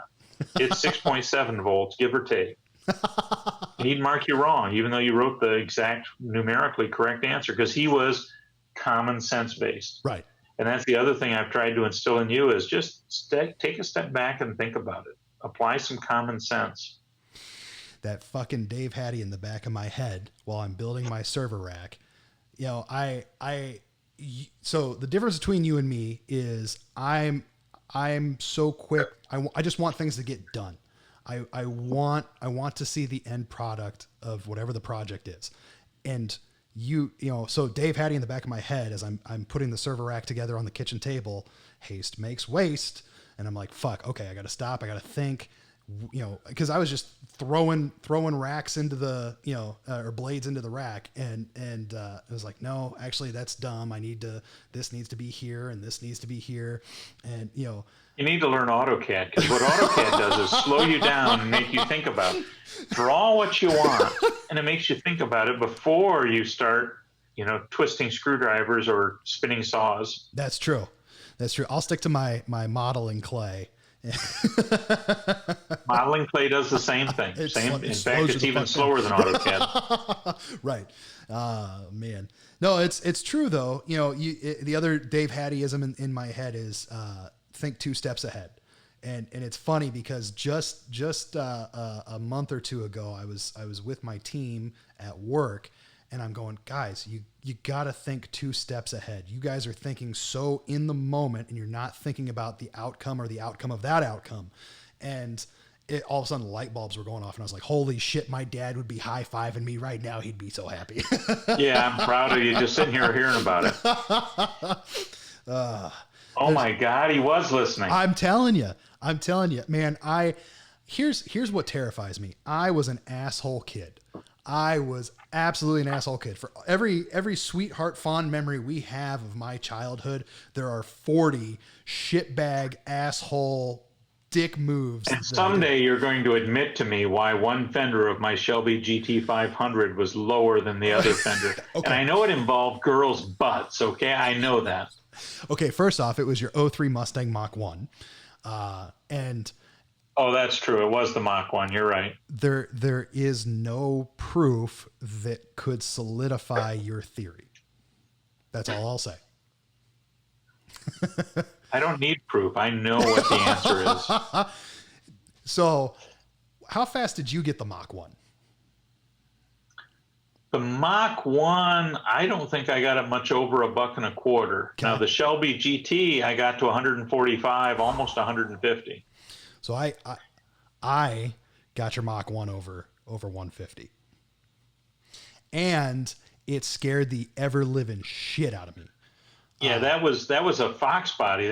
Thing was pretty tough. The 08 GT500 was the new frame, the new body, the independent rear. It was much better. Oh, yeah. No, the 03 Mach 1. It was floating. That would have been scary. Okay, so I don't know if I've ever shared this with you, but statute of limitations is passed, and I'm yes. Where did you do this?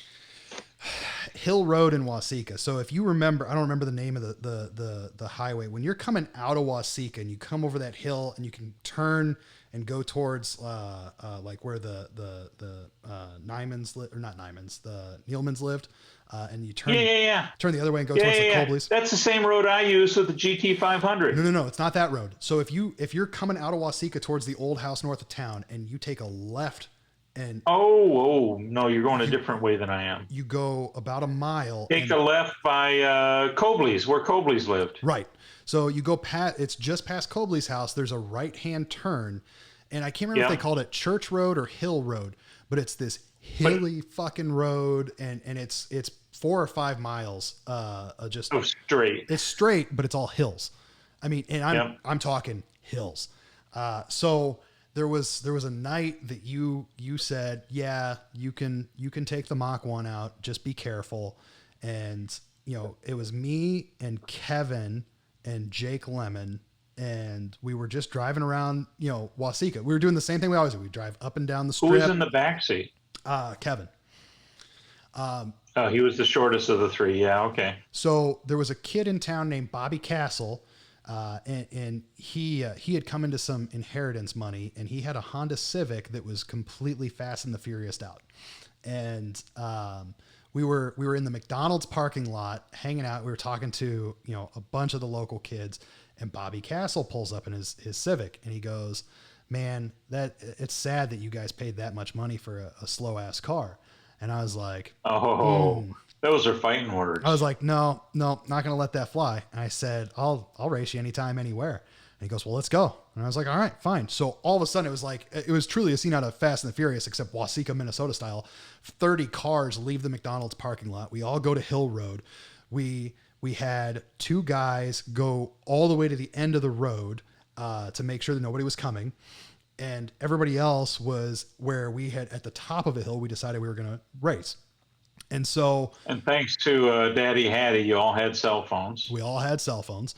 And so I did a couple of things you'd be proud of, because in my moment of stupidity, I was smart enough to say, Kevin and Jake, get out of the car. You guys are going to go, ride with what's his name back to McDonald's. I'll tell you all about it. And then I looked at Bobby Castle and I said, I don't give a shit what the rules are as long as I have the driver's side of the road. You can drive in the wrong lane. I'm taking the right hand side. And he goes, I don't give a shit. I'll beat you either way. So okay.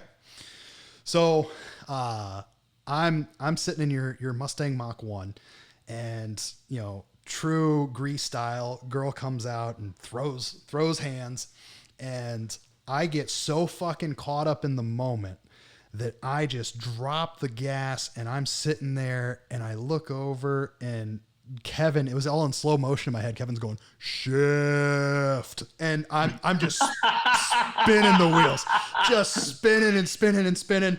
And so I grab it, I throw it into second gear, and I go, and I immediately go smoking by him. And they said they were going to go about a mile up the road. These motherfuckers went probably 2 miles up the road. This race just didn't fucking end. And so I'm walking through the gears, third, fourth. I look, I'm still, a couple car lengths ahead of them. I prematurely shift from fourth to fifth, and it bogs down a little bit. And now he starts walking up. And as we go past, I beat him, but I was doing probably $155. And there was a point we came to the bottom of a hill right before the end, and it started doing this number. And I got back to the McDonald's parking lot, white as a ghost, sweating profusely. And Kevin's like, dude, that was the coolest fucking thing ever. I was like, I'm never doing that again. Never. So yeah, if you'd asked me about it before, I'd have said use fourth. Don't even screw with fifth. Fifth is such a so in those cars, because of gas mileage, the whole cafe fuel economy thing, corporate average fuel economy. Yeah. They made fifth such an overdrive. Just leave it in fourth and let it hum, because it will not burn itself up in fourth gear. It will not. Right. But it'll go like a bat out of hell, and he'll never catch you. Yeah. No, And if he does catch you, you just got to steer over a little bit and scare the shit out of him. Why is there all this teal paint on the side of my Mach 1, Eric? I was out of college with the Magnum before I drag raced again. And it was at St. Louis Motor Speedway's drag strip on a test and tune night. And even there, in a controlled environment, I pulled up to the tree lights and got like cold sweats going back to what I felt. And there I knew it was only a quarter mile. The fastest I was going to go was maybe 110, 115 miles an hour, but talk about Hattie's having to learn the hard way. That scared the ever living shit out of me. And I looked, it was funny. We called it a night after that, and driving back to our house with Jake and Kevin in the car, I turned and looked at them and I said, if you ever fucking say a word about this and it gets back to my dad, I swear to Christ, I will murder you. Actually, so we're going a long time here, but another funny story. You traveled a ton. You were commuting to Chicago at that point, the back half of high school, and you had this Mustang Mach 1 just sitting in the garage. And the rule was you have to ask me before you take the car. And I abided by that every time. But there were so many times that Kevin and little Eric and Jake were all hanging out at the house, and we'd be out in the garage just wrenching on something, and even talking about, man, we should just take the Mach. You would call my cell phone. And I was like, is this motherfucker are there cameras in here? Is he listening to us? It was every time you even thought about taking that car, you would call me. And I was like, Jesus Christ. Yeah, it was just sheer dumb luck. Subliminal connection. I do miss that car. But I feel bad that you had a bad drag racing experience, because I grew up. So from the time I was 15 till we left Jackson, I drag raced all the damn time. Jesus. All the damn time. Well, yeah, but your guys' first cars, this is the thing that pisses me off about boomers more than anything, is your guys' first my first car was a 68 Cutlass 442. You guys my first car was a Land Cruiser, but the second car was a 68 Cutlass 442 that went like a bat out of hell. You go talk to anybody in their late 50s, early 60s, into their 70s, and you go, what's your first car? Oh, it was this Jaguar. Oh, it was this 442. Oh, it was this Chevelle. Like, God damn it. My first car was a 92 Ford Explorer. Yeah, I didn't get a cool car till I was in my 20s. You guys just had it good. And even if you didn't get a true muscle car back then, it was so interchangeable. You could make it a muscle car. Yeah. Yeah, everything bolted to everything else. Yeah. God damn. Well, so I know that we are well past Daddy Hattie bedtime. We've Well, but there's one key question here. What you got? Did we start at 8 o'clock sharp? No, no. We started about 8:10, 8:15. Okay, so we got to go a little longer because I haven't passed Kyle yet. So we're at 9:53. I got to pass Kyle. I can't stop until I pass Kyle. Well, so let's go look through the notes here. Did we cover everything on the syllabus? Starting a consulting business. So I think I already know the answer to this, but you have had a consulting business in some capacity for the better part of a decade. Yep. What would you tell people is the key to running a consulting firm and making it continue over that period of time? So the two things I would say. One is, particularly for those of us who are operationally focused, Yeah. you've got to set aside time and focus on sales and marketing. Because if you're not selling yourself, Yeah. then the next one doesn't happen. Yep. So as you know, last week I got a surprise that the utility I was working with, because of all the economic implications of the virus, Yeah. has shut down the project we were working on. Yep. Well, the good news is I've been working on several other programs and marketing myself, and it looks like one of them is coming to fruition, and I'm meeting with a guy tomorrow right after lunch at remarkably a cigar, pipe, and wine and liquor bar. There you go.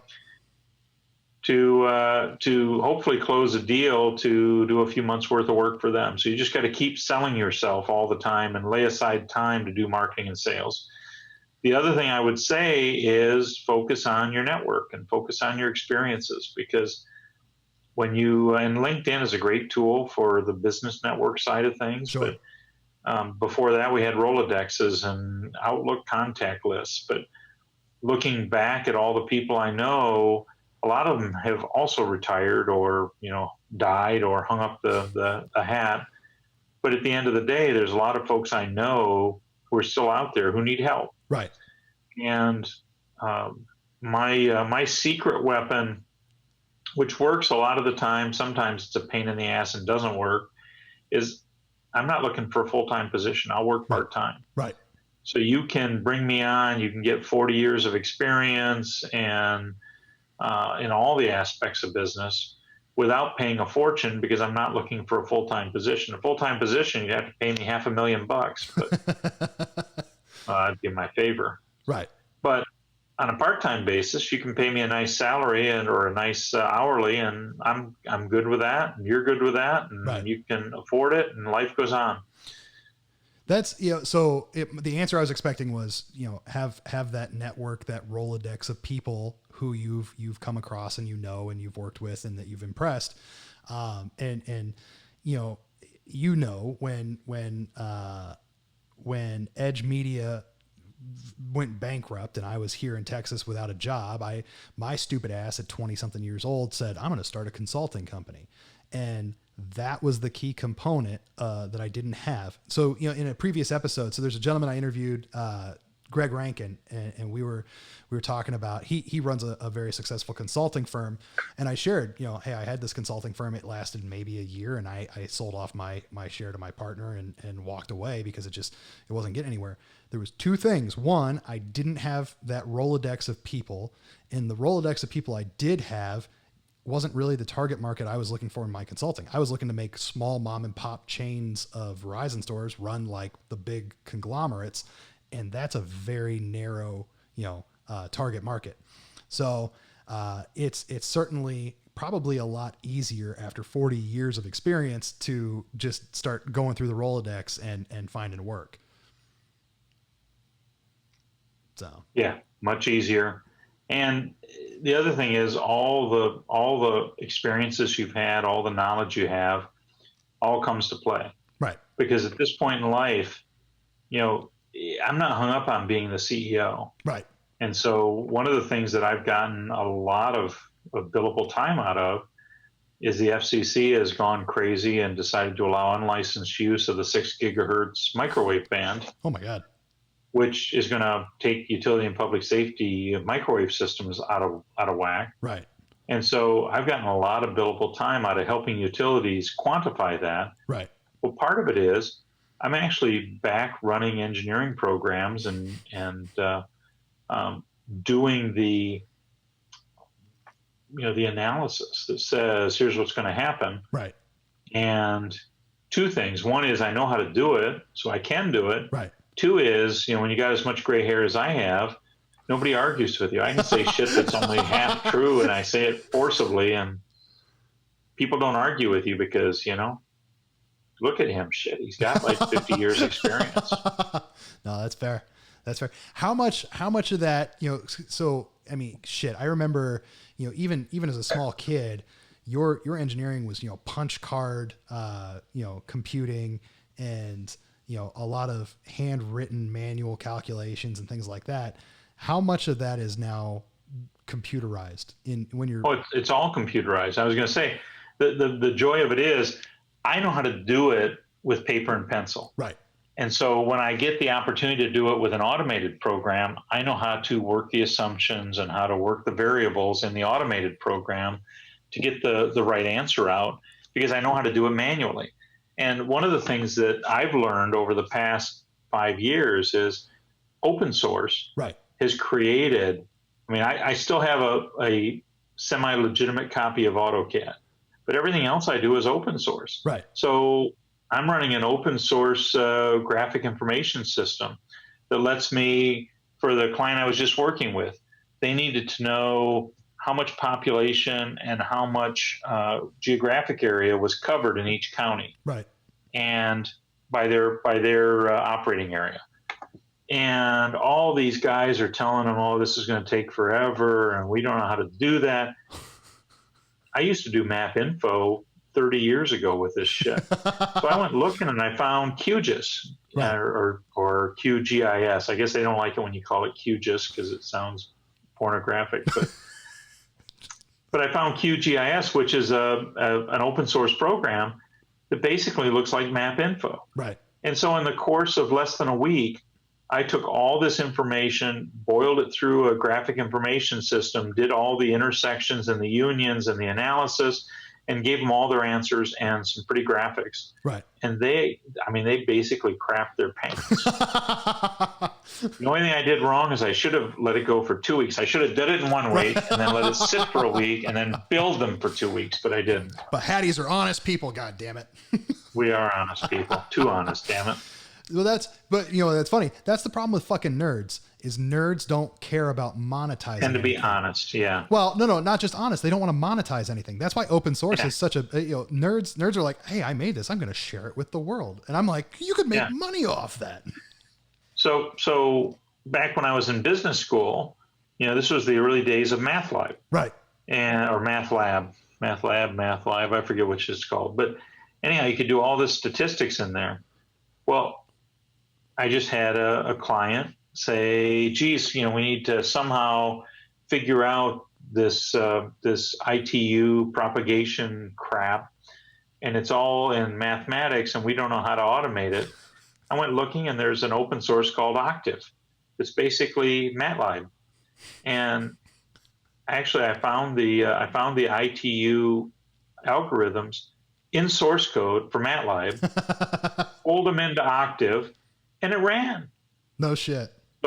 So yeah, this little piece of shit laptop I'm talking to you on actually has a Windows 10 Linux operating system plugin application, and I'm running. Oh crap! Now I gotta go click on it to see what I'm running. I'm running the Ubuntu 18.04. No shit. Linux system, and all this open source runs under Ubuntu, and it works great. And I'm using my computer knowledge as being an IT guy for the last 50 years, right? And my mathematical knowledge from being an engineer, and all my practical knowledge from having done this shit. And I started out doing this stuff on topographical maps with a clear rule and a slide rule, and we measure stuff on the clear ruler and we plug it into our slide rule and figure out. That's what Consumer's Power. That's how we started. We did everything on a slide rule with topographical maps. Jesus, now I can do it all on this damn computer. It's pretty cool. When we lived at the house on the lake, that I think it was the summer I was home between college. You had that 3-com VoIP system that you had wired into the house, and you put it in that storage room, which is also where the beer and soda fridge was. And so Kevin and little Eric and Jake and I are all hanging out in my room, which was directly across the hall.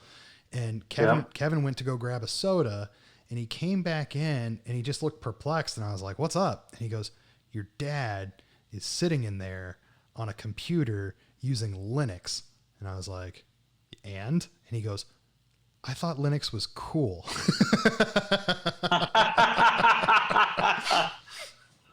Yeah. It is cool. Well, yeah, I mean, and I'm cool. So there. Oh man. So, good news. You have successfully surpassed Mr. Bennett. You sure? We don't have to go another 5 minutes just to make damn sure? Hold on. Where the fuck is my doc? All right, hold on. I'm struggling to stay awake, right? I know. Normally you're sawing logs on the recliner about 3 hours ago. So let's hear it. We'll go to my studio YouTube. I thought you did this on purpose, that you knew I fall asleep at 8 o'clock, so you started this at 8 o'clock just to kind of goad me. No, I'm not that mean. Wow, it is oh man, this is bogging my video down. He's 1 hour, 54 minutes, and you're at 2:05, and we had a couple minutes of buffer in there. So I will, and that's with my intro too. So, you're good. We're going to, if nothing else, I'll really drag out my intro, buy you some time. So what kind of intro are you going to put on this? So I am absolutely, so it's going to be this very mushy, heartfelt, I love my dad and he's the greatest thing ever. And my dad's cooler than your dad. But I'm also going to share, your response to my syllabus, that I sent over to you of talking points. So don't give it away now, because so I'm in a chat group with, some folks that I work with, and I took a screenshot of that and I sent it to them and I said, tonight's interview is going to be interesting. And they're like, holy shit, it's an older you. This is why you're you. I get it. So, well, is your audience mature enough to understand Steve Martin quotes? It's a 50-50 split. If they don't get Steve Martin quotes, then I'm going to be completely lost on them. They're just going to think you're racist. Yeah, exactly. For the record, internet, my dad is not racist, I promise. But he does believe that women should be placed on a pedestal. That's just right. High enough to see up their dress. Oh, Jesus Christ. Now I gotta edit. This is so, Dad. Well, I left out the "I was born a poor black child" part. Well, so I was gonna read that out loud in my intro.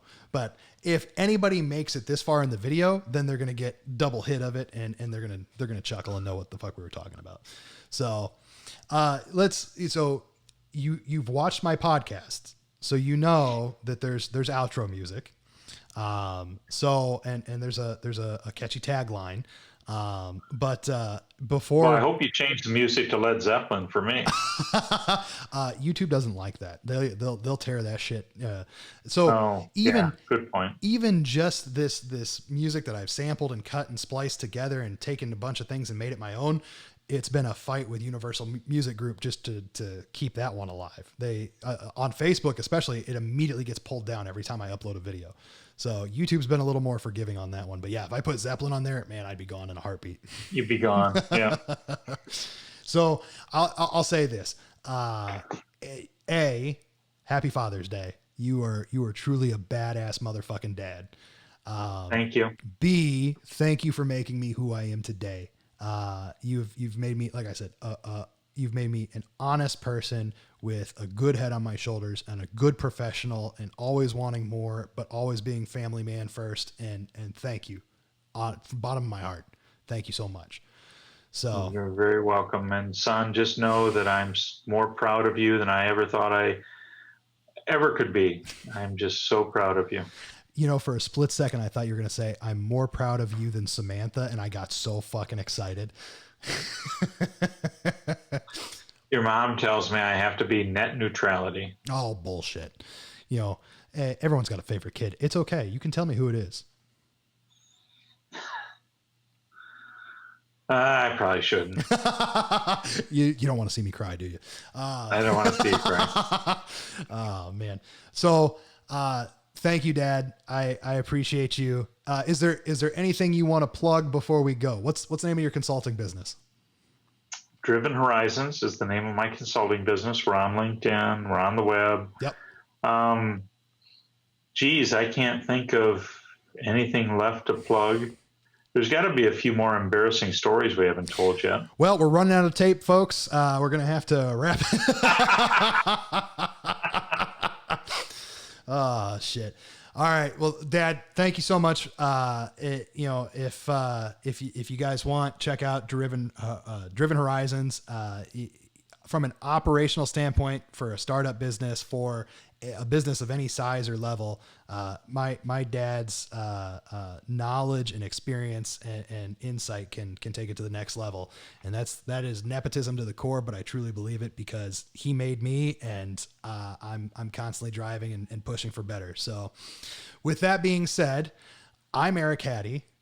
That's my dad, David Hattie. This is Everyday Hustle, and I promise the next one won't suck. Thanks, bud. Thank you. Mm-hmm. Mm-hmm.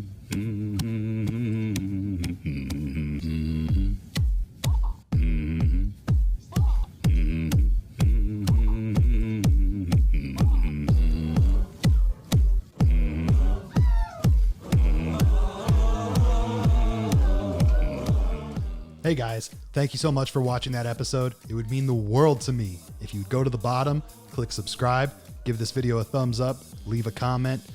Guys, thank you so much. I cannot thank you enough for continuing to watch this podcast, and I promise the next one won't suck.